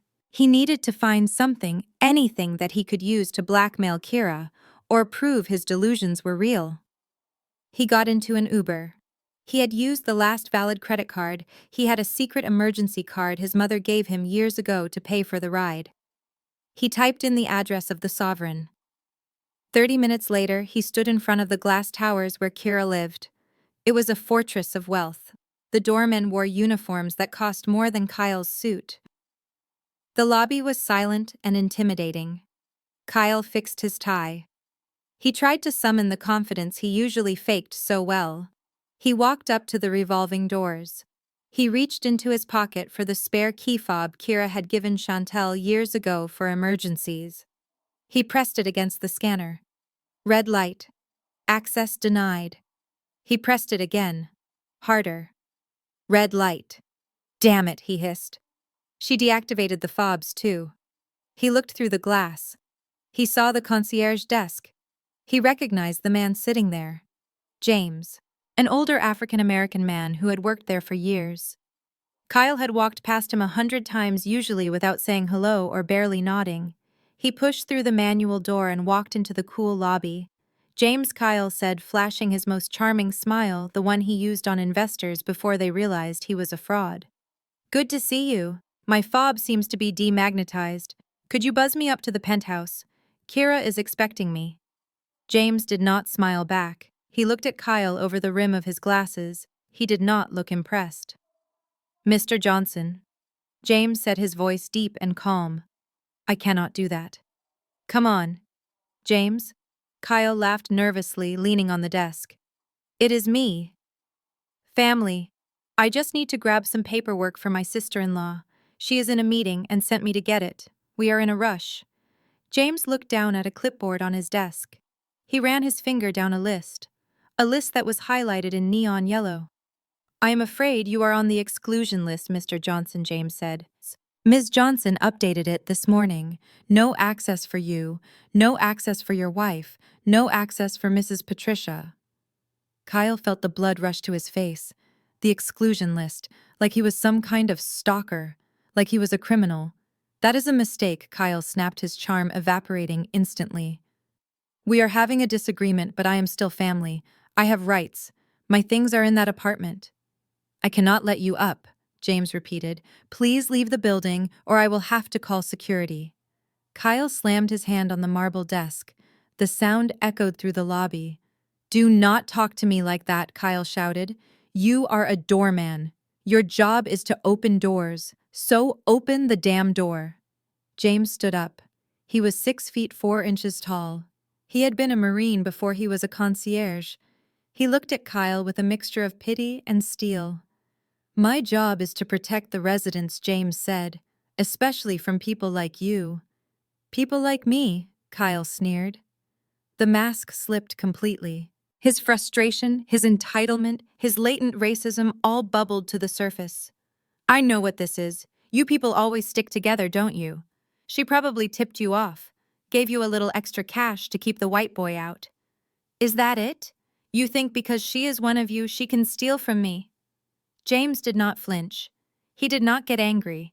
He simply pressed a button under the desk. You need to leave now, Mr. Johnson. I am not going anywhere until I get what is mine, Kyle yelled. He moved toward the elevators, trying to bypass the desk. Two uniformed security guards stepped out from the back office. They moved fast. They blocked the path to the elevators. They were big, they were serious, and they were not holding clipboards. Sir, one of the guards said, his hand resting on his belt. Step back. Kyle looked at them. He looked at James, who was picking up the phone to call the police. He looked at the security cameras blinking in the corners. He realized he was outnumbered. He realized he was outclassed. This is illegal, Kyle screamed as he backed away toward the door. I will sue this entire building. I will have your badges. I will have your jobs. He spun around and stormed out of the lobby. He pushed through the revolving doors so hard they spun wildly behind him. He stood on the sidewalk, breathing heavily. Passers-by gave him a wide berth. He looked up at the building, shielding his eyes from the sun. Way up there, 40 stories high, was the proof he needed, or at least the secrets he could use. He had failed. He couldn't get in. He couldn't sue without the paper. He couldn't pay the lawyer without the lawsuit. He kicked a concrete planter. Pain shot up his leg, but he welcomed it. It was better than the numbness of defeat. He pulled out his phone. He had one card left to play. If he couldn't beat Kira in court, and he couldn't rob her in private, he would have to destroy her in public. He dialed Chantel. Did you post the video? He asked, his voice trembling with rage. Yes, Chantel answered. She was crying again. But people are asking for proof. I will get them proof, Kyle said, staring up at the penthouse balcony. We are going to the party tomorrow night, and we are going to put on a show she will never forget. He hung up. He walked down the street alone, broke and burning with a hatred that consumed him. He didn't care about the money anymore. He just wanted to see Kira fall. And he didn't care if he had to burn the whole world down to make it happen.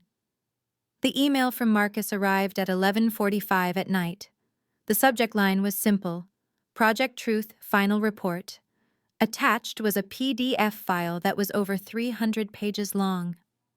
I was sitting on the floor of my living room, surrounded by the silence of my penthouse.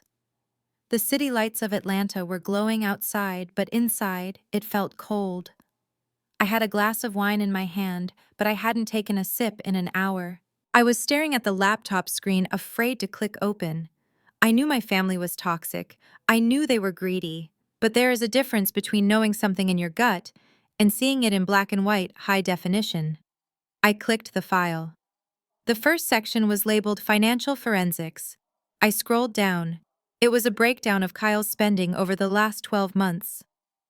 I had given Kyle a supplementary credit card strictly for household emergencies and business expenses related to his so-called startup. He had told me he was investing in blockchain technology. He told me he was building the future of finance. The report told a different story. Page 10 showed a transfer of $50,000 from the credit line to an offshore exchange account. Status: liquidated. Value: 0. He hadn't invested. He had gambled. He had bought obscure meme coins and risky tokens that crashed within days. He had taken $50,000 of my hard-earned money and set it on fire in the digital world. But that was just the incompetence. The malice came next. Page 20 was a list of transactions that had nothing to do with crypto. The W Hotel Buckhead, $300. Thursday night, Sephora, $200. Victoria's Secret, $150. Uber rides to an apartment complex in Sandy Springs at 2 a.m. I frowned. Chantel hated the W Hotel. She said the lighting was bad for her selfies. And Chantel only wore Fenty Beauty. She never shopped at Sephora. I scrolled to the next section labeled Communications and Metadata. This was what Marcus's digital forensic expert had pulled from the cloud. It was a transcript of deleted text messages. Kyle had a contact saved as Baby Girl. Her real name, according to the report, was Tiffany. She was a 22-year-old bottle service waitress at a club downtown. I read the texts, my stomach turned. Stomach, Kyle wrote. Just got the new limit increase on the Dragon Lady's card. Tonight is on me. Let's get the VIP table. Tiffany replied. You are the best daddy. When are you going to leave your wife? She is so annoying on Instagram, Kyle wrote. Soon, babe. Just need to milk the cash cow for a few more months. Her sister Kira is loaded and she is stupid enough to pay for everything. Once I secure the funding for the business, I am filing for divorce. Chantel is useless. She is just a prop I use to look like a family man. I felt the bile rise in my throat.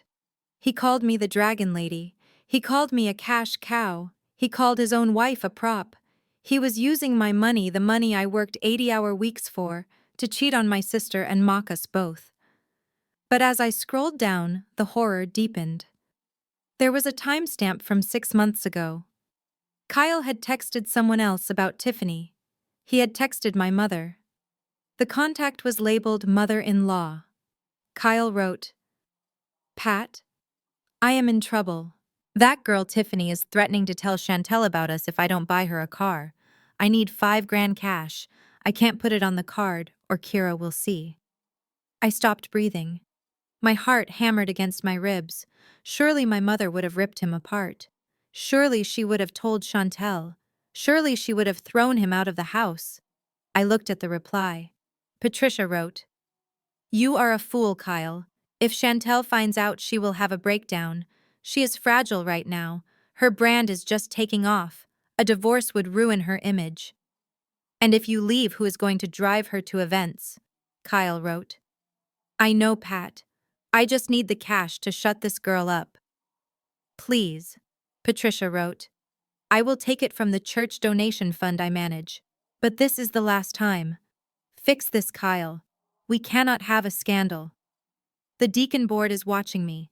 If they find out my son-in-law is an adulterer, I will lose my position as chair of the fundraising committee. Keep your mouth shut and keep Chantel happy.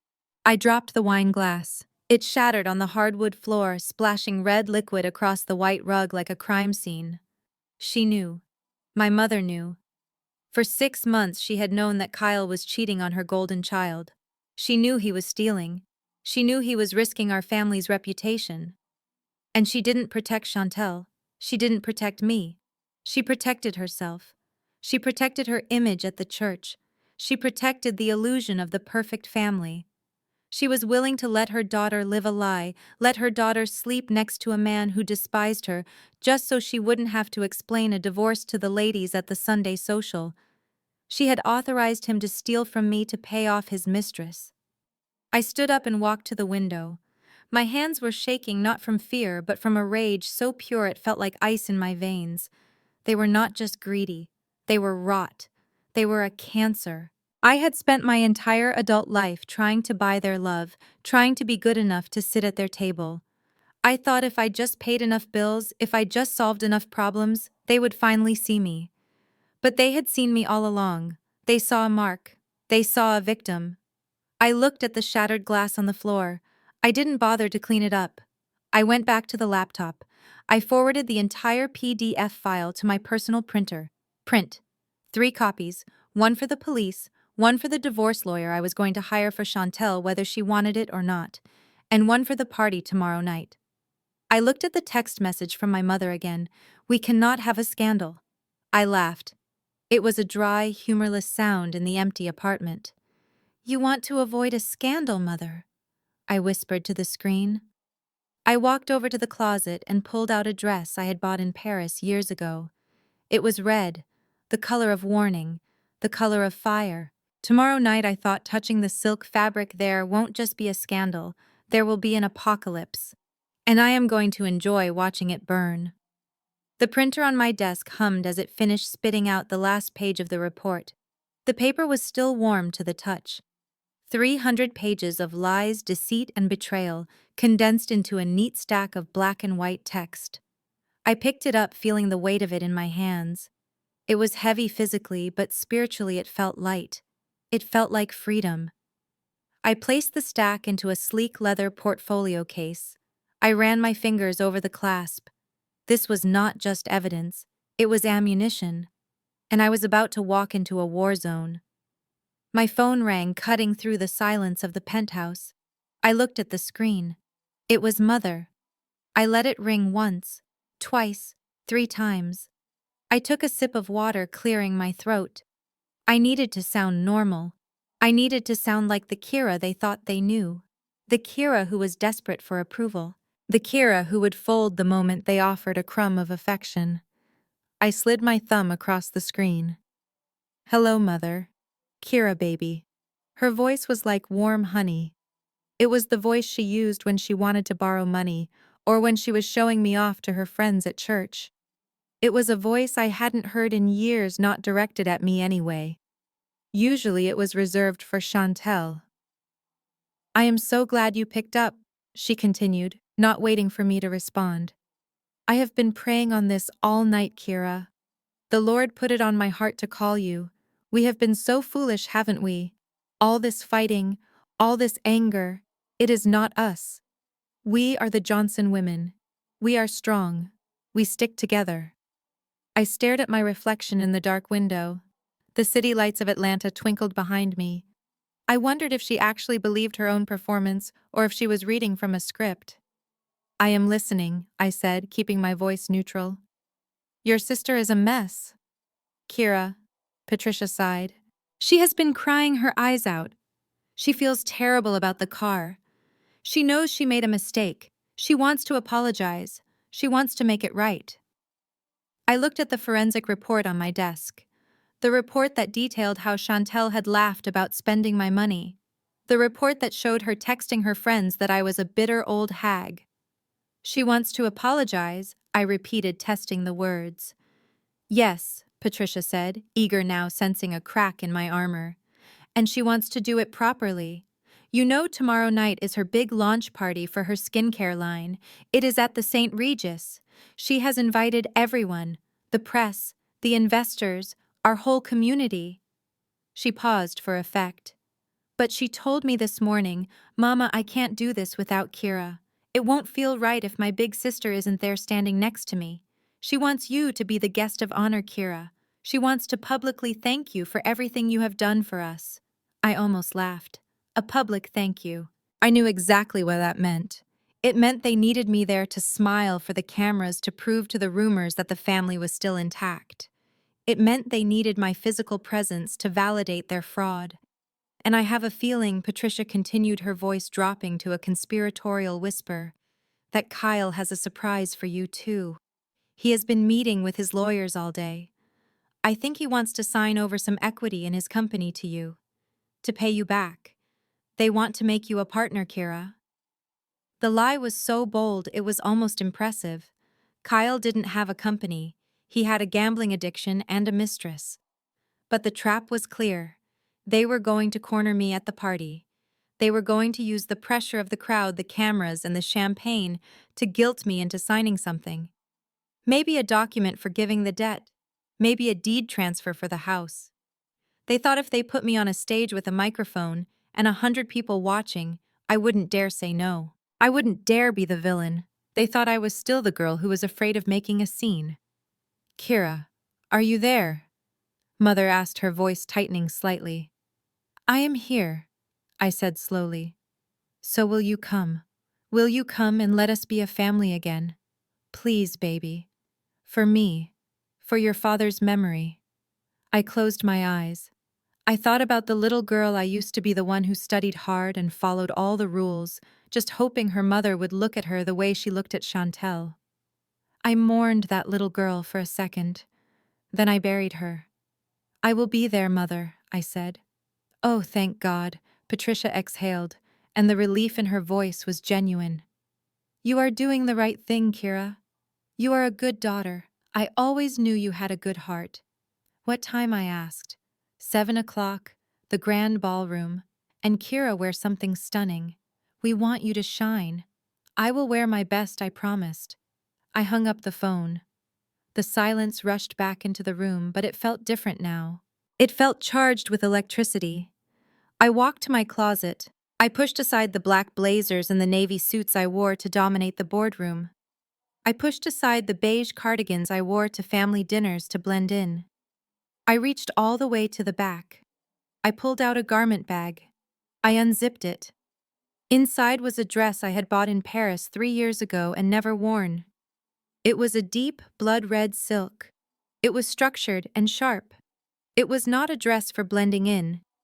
It was a dress for war. It was the color of a warning sign. It was the color of the ink on the negative balance sheet I was about to expose. I held the dress up against my body in the full-length mirror. They wanted a show. They wanted a public spectacle. They wanted to use the audience to trap me. They forgot one crucial rule of public relations. If you invite the press, make sure you control the story. I walked back to my desk and picked up the leather portfolio. I placed it next to my clutch. I picked up my phones again and dialed a number. "Detective Miller, please. This is Kira Johnson."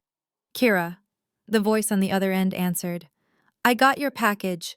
The evidence on the wire fraud and the credit card theft. It is airtight. When do you want us to move on the suspect?" "Not yet," I said. "I want you to meet me tomorrow night, 7:30, at the St. Regis Hotel, the Grand Ballroom." "At the party?" Miller asked, surprised. "That is going to be a scene." "Exactly," I said. "I want you to bring the warrant, and bring handcuffs." I hung up. I walked to the window and looked out at the city one last time. Somewhere out there in the dark, my mother was probably high-fiving Kyle, thinking she had played me, thinking she had manipulated the bank back into opening its vault. "Sleep well, Mother," I whispered. "Enjoy your victory lap. Because tomorrow night the bank isn't just closing, it is foreclosing." The Grand Ballroom of the St. Regis Hotel was trying very hard to smell like success, but to me it smelled like desperation and expensive lilies. My sister Chantel had spared no expense for the launch of her skincare line, which was ironic, considering she had $0 in her bank account. I knew exactly how she had paid for the crystal chandeliers the open bar stocked with Moet, and the 10-foot-high flower wall that spelled out her name in white roses. She had gone to a hard money lender. I had seen the inquiry on her credit report just hours before I froze it. She had borrowed $50,000 at 25% interest, betting everything on the idea that tonight she would secure investors or that I would cave and pay off her debts. The room was filled with the who is who of Atlanta's social climber scene. There were influencers with ring lights clipped to their phones, reality TV stars holding champagne flutes they had not paid for, and men in rented tuxedos looking for their next mark. It was a sea of sequins and fake smiles. I stood outside the double mahogany doors, my hand resting on the cool brass handle. I was not nervous. Nervousness is what you feel when you do not know the outcome. I knew exactly how this night was going to end. Beside me stood Detective Miller. He was not in uniform. He was wearing a dark suit that fit him poorly, his police badge clipped discreetly to his belt. Behind him was my personal attorney, Mr. Sterling, who was carrying a briefcase that contained the destruction of the Johnson family legacy. "Are you ready?"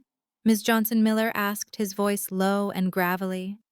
I smoothed the fabric of my dress. I had not chosen black. Black is for mourning. Black is for blending in. I had chosen red, a deep blood-red silk that draped over my body like liquid armor. It was sharp. It was violent. It was the color of a warning sign. "I am ready," I said. I signaled the doorman. He pushed the heavy doors open. The sound of the string quartet drifted out, followed by the murmur of 100 conversations. I stepped into the light. For a moment, nobody noticed. They were too busy taking selfies or hunting for hors d'oeuvres. But then a hush started near the door and spread through the room like a wave. Heads turned. Glasses were lowered. Phone cameras shifted direction. I walked into the room. I did not walk like a guest. I walked like I owned the building. The red dress slashed through the sea of beige and gold gowns like a wound. I saw my mother Patricia across the room. She was holding court near the chocolate fountain, laughing at something a local news anchor was saying. When she saw me, her eyes lit up. Not with love, but with greed. She saw the dress, she saw the confidence, and in her delusional mind she interpreted it as surrender. She thought I had dressed up to please her. She thought I had brought my lawyer to sign the papers giving them the house. She tapped her glass with a spoon. The sharp ting ting ting cut through the silence. Everyone, she announced, her voice amplified by the microphone she had snatched from the DJ. Everyone, please look who has arrived. The crowd parted. I walked down the center aisle, my heels clicking rhythmically on the marble floor. Detective Miller and Mr. Sterling flanked me like bodyguards. My mother rushed forward, her arms wide open. She was wearing a gold dress that was too tight and too young for her. "Kira, baby," she gushed loud enough for the cameras to hear. "You made it.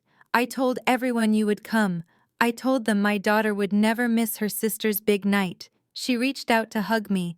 I did not raise my arms. I stood perfectly still. She hugged my rigid body, patting my back awkwardly before pulling away. She leaned in close, whispering in my ear so only I could hear. "Smile, Kira. Everyone is watching. Fix this, and we can go back to normal. Kyle has the papers ready for you to sign in the back." I looked at her. I looked at the fear hiding behind her heavy makeup. I smiled.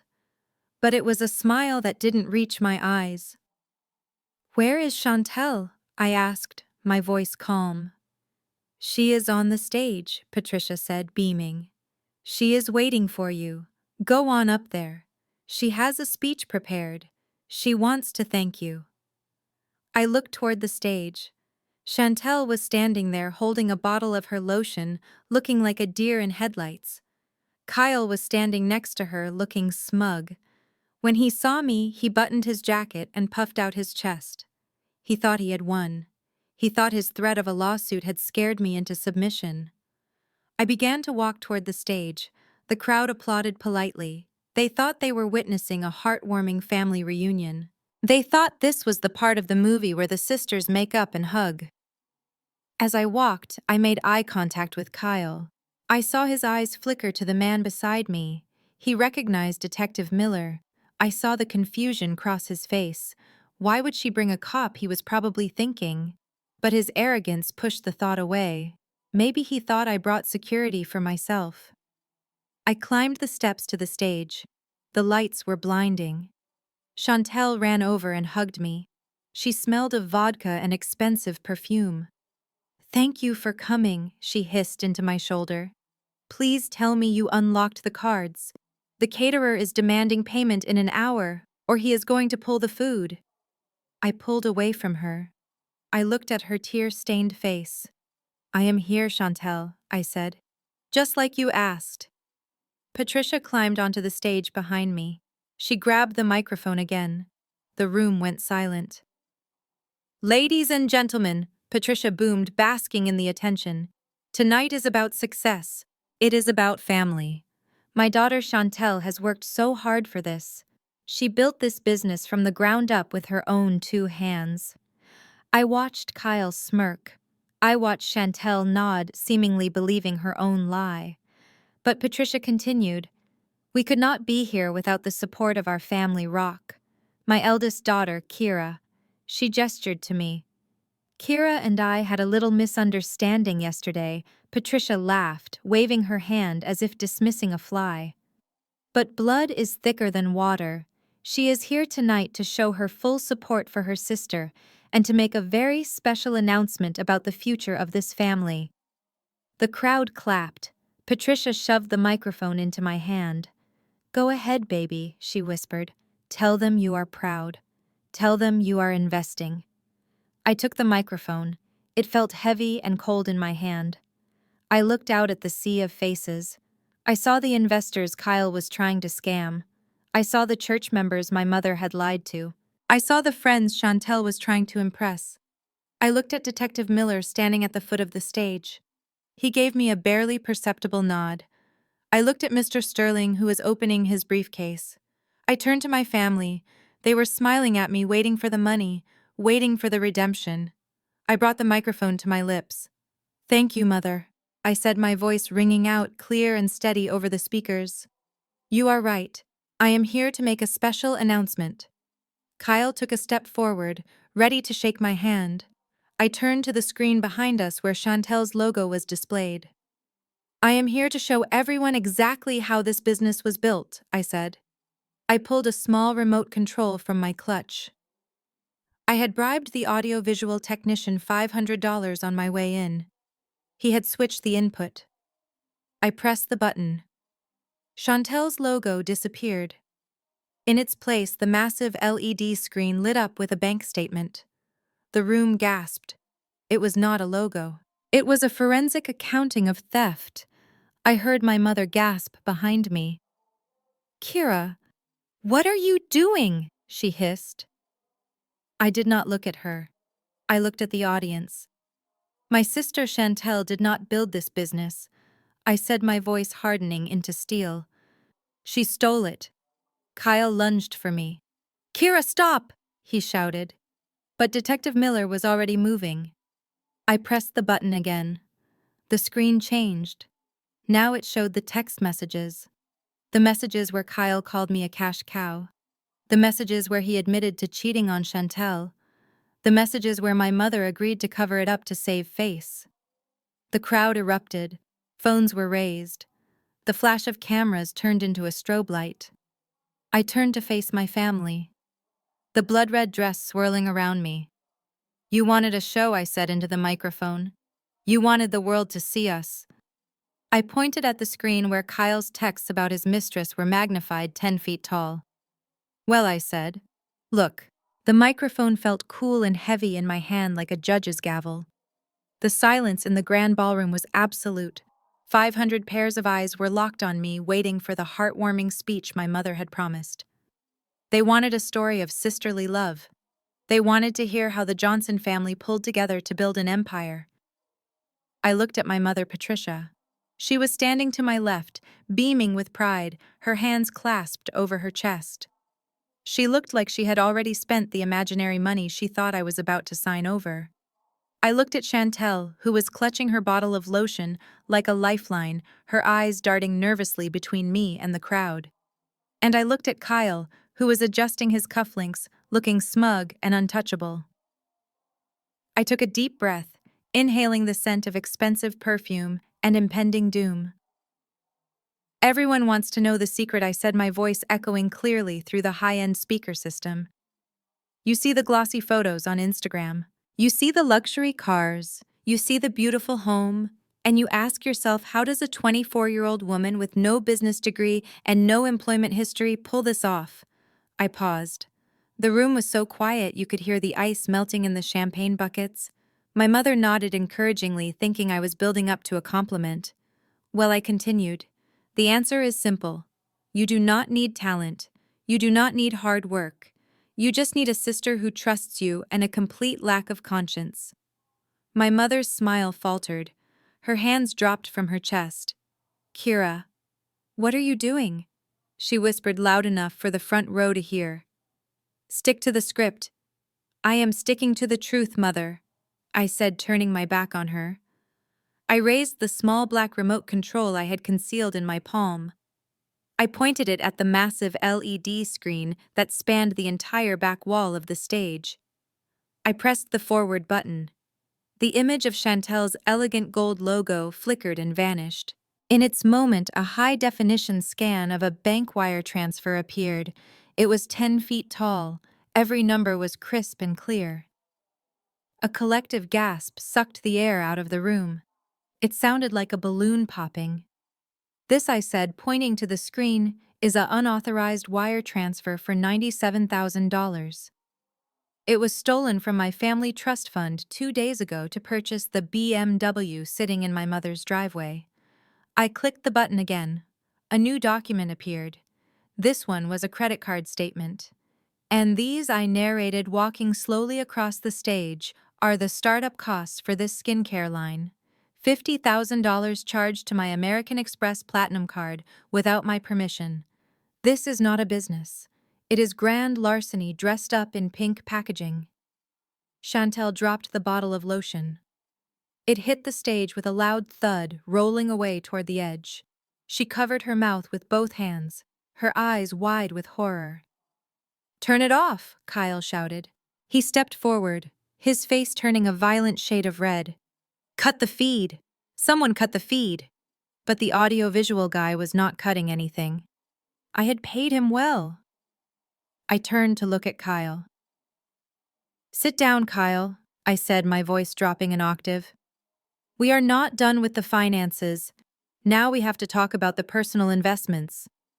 I clicked the remote again. The bank statements disappeared. In their place, a series of text messages filled the screen. These were the texts Marcus and his team had recovered from the cloud. The bubbles were green and blue giant accusations glowing in the dark room. The crowd began to murmur. People in the back were standing on their chairs to get a better look. Phones were raised. The flashbulbs started popping like fireworks. I read the text on the screen aloud, my voice calm and precise. "Contact name baby girl. Message from Kyle. Just need to milk the cash cow for a few more months, babe. The dragon lady is stupid enough to pay for everything. Once I secure the funding, we can go to Cabo and I will leave Chantel and her crazy mother behind." The murmur turned into a roar. The crowd turned to look at Kyle. The disgust in the room was palpable. I saw my mother freeze. She was staring at the screen, reading the words, "crazy mother." The man she had defended, the man she had allowed to steal from me, had been laughing at her the entire time. I clicked again. Another text appeared. This one was from my mother, to Kyle. Message from Patricia. "I don't care about the girl, Kyle. Just keep it quiet. We cannot have a scandal at the church. If Kira finds out, just tell her it was for business. She will believe anything if we are nice to her for 5 minutes." My mother let out a strangled cry. She reached out as if to physically grab the words out of the air. "No," she screamed. "That is not real. She faked it." "It is very real, Mother," I said. "And so is this." I clicked the final slide. It was a deed. A property deed for 450 West Paces Ferry Road. "For everyone asking about the beautiful Johnson family estate," I said, addressing the crowd directly. "Let me clarify. My mother does not own it. Chantel does not own it. I bought the debt 10 years ago to save them from bankruptcy. I own the roof over their heads. I own the lights that I turned off yesterday. And as of this morning, I am the only thing standing between them and the street." The room was in chaos. Journalists were shouting questions. Guests were booing. Chantel was sobbing on the floor of the stage, her beautiful dress pooling around her like a puddle of shame. Kyle snapped. It happened in slow motion. I saw his eyes roll back in his head. The humiliation was too much. The mask of the successful businessman had been ripped off, and underneath was just a violent cornered animal. "You bitch!" he screamed. He lunged. He sprinted across the stage, his fists clenched, his teeth bared. He was coming for my throat. My mother screamed my name, but I did not flinch. I did not step back. I did not drop the microphone. I stood my ground in my blood-red dress and watched. From the shadows at the side of the stage, Detective Miller moved with the speed of a striking cobra. He did not yell freeze. He did not pull a gun. He simply stepped into the light and leveled his shoulder. Kyle collided with the detective at full speed. It sounded like a car crash.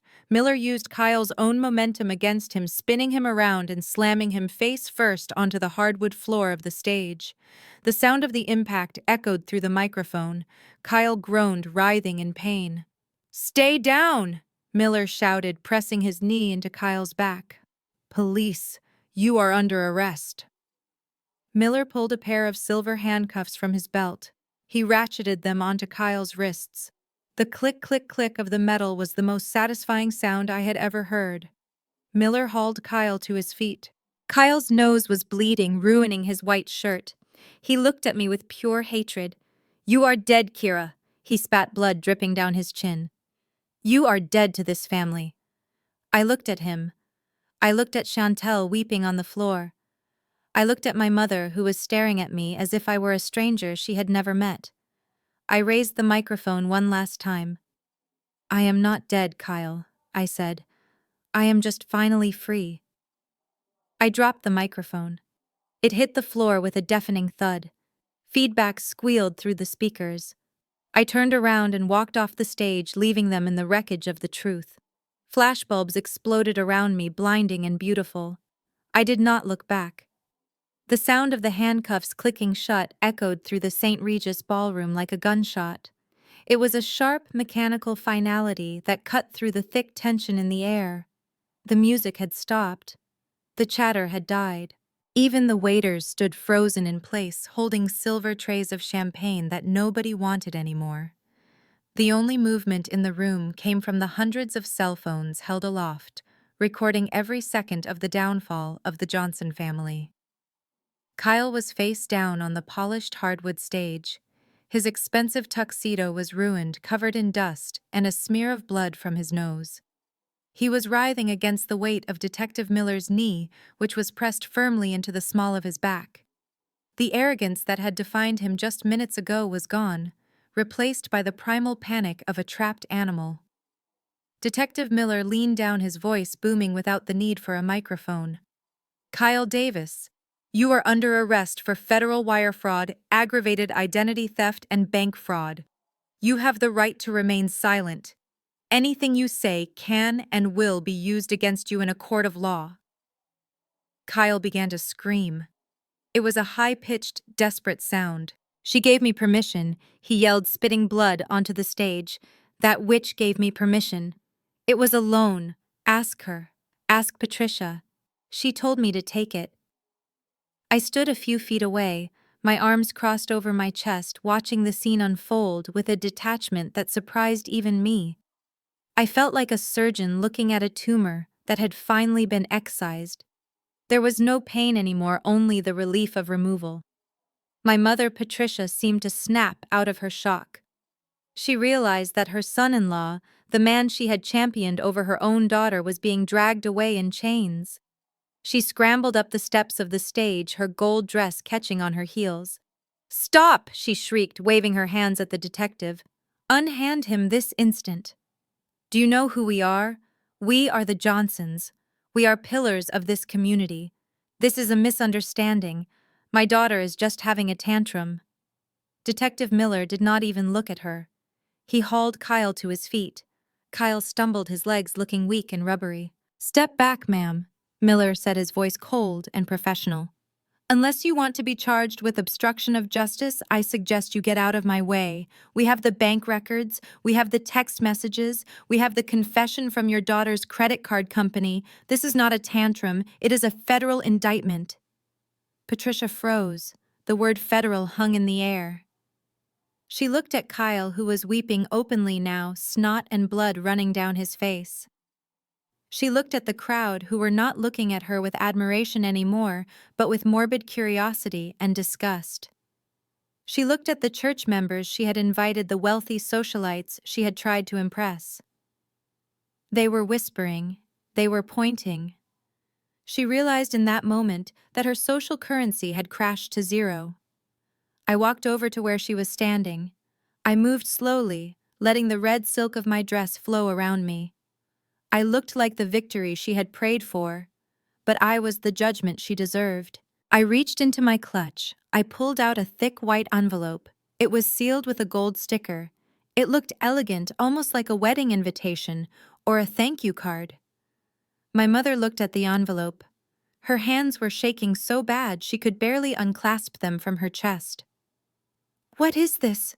she whispered, her eyes wide and terrified. "Is this the money? Are you fixing this, Kira? Please tell me you are fixing this." I smiled. It was a small, sad smile. "I am fixing it, Mother," I said softly. "I am fixing everything." I pressed the envelope into her trembling hands. "This is not money," I said, my voice clear enough for Chantel to hear from where she was sobbing on the floor. "This is an eviction notice." Patricia dropped the envelope as if it burned her. It landed on the stage between us. "You can't," she gasped. "You can't put your mother on the street." "It is my house. It is my house," I corrected her. And I have tolerated your disrespect, your theft, and your emotional abuse for a decade because I thought that was what love looked like. But I learned something tonight, Mother. Love does not steal. Love does not lie. And love certainly does not let your sister's husband rob you blind while you look the other way to save face at church. I stepped closer to her, lowering my voice so only she and Chantel could hear the final nail in the coffin. You have 48 hours to vacate the premises. That includes the furniture I paid for, the electronics I bought, and the car that is currently being towed from your driveway. You leave with what you came with, which from what I recall of your financial records is absolutely nothing. Chantel let out a wail from the floor. She looked up, her mascara running in black streaks down her face, making her look like a tragic clown. Kira, please, she begged, reaching out to grab the hem of my dress. Where are we supposed to go? We have no money. We have no friends. You destroyed my brand. Look at them. She pointed to the crowd. People were streaming the breakdown live. They are laughing at me, Chantel cried. I am ruined. I pulled my dress away from her grasp. I looked down at her not with hate, but with pity. You were ruined the moment you decided to build a life on a foundation of lies, Chantel, I said. You wanted to be famous. Well, congratulations. You are trending. I turned back to my mother, who was staring at the envelope on the floor, as if hoping it would disappear. If you need help packing, I said, delivering the final line I had rehearsed in my head 1,000 times. I am sure Kyle can't help you since he will be in a holding cell. But if you are short on supplies, let me know. I paused, letting the silence stretch. I can sponsor the cardboard boxes. Consider it my final charitable donation to the Johnson family brand. My mother made a sound like a wounded animal. Her knees gave out and she collapsed onto the stage right next to the eviction notice. She buried her face in her hands and began to sob, deep, racking sobs that shook her entire body. It was the sound of a woman who had gambled her soul and lost. Detective Miller began to march Kyle across the stage. Kyle struggled, turning his head back to scream at me one last time. You will pay for this, Kira, he yelled, his voice cracking. You will die alone. I watched him go. I watched the police escort him through the parting crowd. I saw the flashes of the cameras capturing his perp walk. I looked at my mother and sister, huddled together on the floor, a heap of gold sequins and shattered dreams. They looked small. They looked pathetic. They looked like strangers. I did not feel lonely. I felt light. I felt like a heavy coat had been taken off my shoulders in the middle of summer. I turned to the audience. I did not bow. I did not wave. I simply stepped over the eviction notice and walked toward the stairs. The crowd parted for me like the Red Sea. They stared at me with a mixture of fear and awe. I wasn't the quiet doormat anymore. I wasn't the bank. I was the woman who had burned the kingdom down to save herself. As I reached the doors of the ballroom, I heard my mother call my name one last time. It was a weak, desperate cry. Kira, don't leave us. I pushed the heavy mahogany doors open. The cool air of the hotel lobby hit my face. I kept walking. I walked past the valet. I walked past the concierge. I walked out into the cool Atlanta night. I pulled my phone from my purse. I opened the banking app. I checked the balance. It was safe. It was mine. I looked up at the stars. For the first time in 30 years, they didn't look cold. They looked bright. They looked like possibilities. I hailed a taxi. Where to? The driver asked. The airport, I said. I leaned back in the seat and watched the St. Regis disappear in the rearview mirror. I left the chaos behind. I left the tears behind. I left the guilt behind. Happy birthday to me, I whispered. And for the first time in my life, I really meant it. 6 months have passed since the night the handcuffs clicked shut on the stage of the St. Regis Hotel. The humidity in Atlanta is just as stifling as ever, but the air inside the small basement apartment in South Fulton feels even heavier. It smells of damp carpet and stale cooking oil. This is where the great Johnson dynasty resides now. There are no crystal chandeliers here. There is only a flickering fluorescent bulb in the kitchenette. My sister Chantel stands behind register 4 at the local Walmart. Her feet ache in cheap sneakers that are 2 sizes too small because she had to sell all her designer heels to pay for the security deposit on the apartment. She picks up a gallon of milk. Beep. She picks up a bag of frozen peas. Beep. She does not look up at the customers. She is terrified that one of them might recognize her from the viral video that ruined her life. But nobody looks at her. To them, she is just a nameless, tired woman in a blue vest. The girl who wanted to be famous finally got her wish, but fame turned out to be a curse that burned everything she touched. My mother Patricia sits at the wobbly kitchen table staring at a pile of past due notices. She has aged 10 years in 6 months. Her hair is gray because she can no longer afford the salon visits that kept up the illusion of youth. She tells the neighbors she is just downsizing. She tells the ladies at church that she is on a spiritual retreat of humility. But they know. Everyone knows.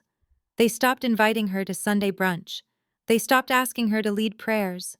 She is a pariah. A woman who sacrificed her successful daughter for a son-in-law who is currently serving a 5-year sentence in a federal penitentiary in Pensacola for wire fraud. Patricia picks up a prepaid burner phone. It is the only phone she has left. She has exactly 5 minutes of talk time remaining. She knows she should save it for emergencies.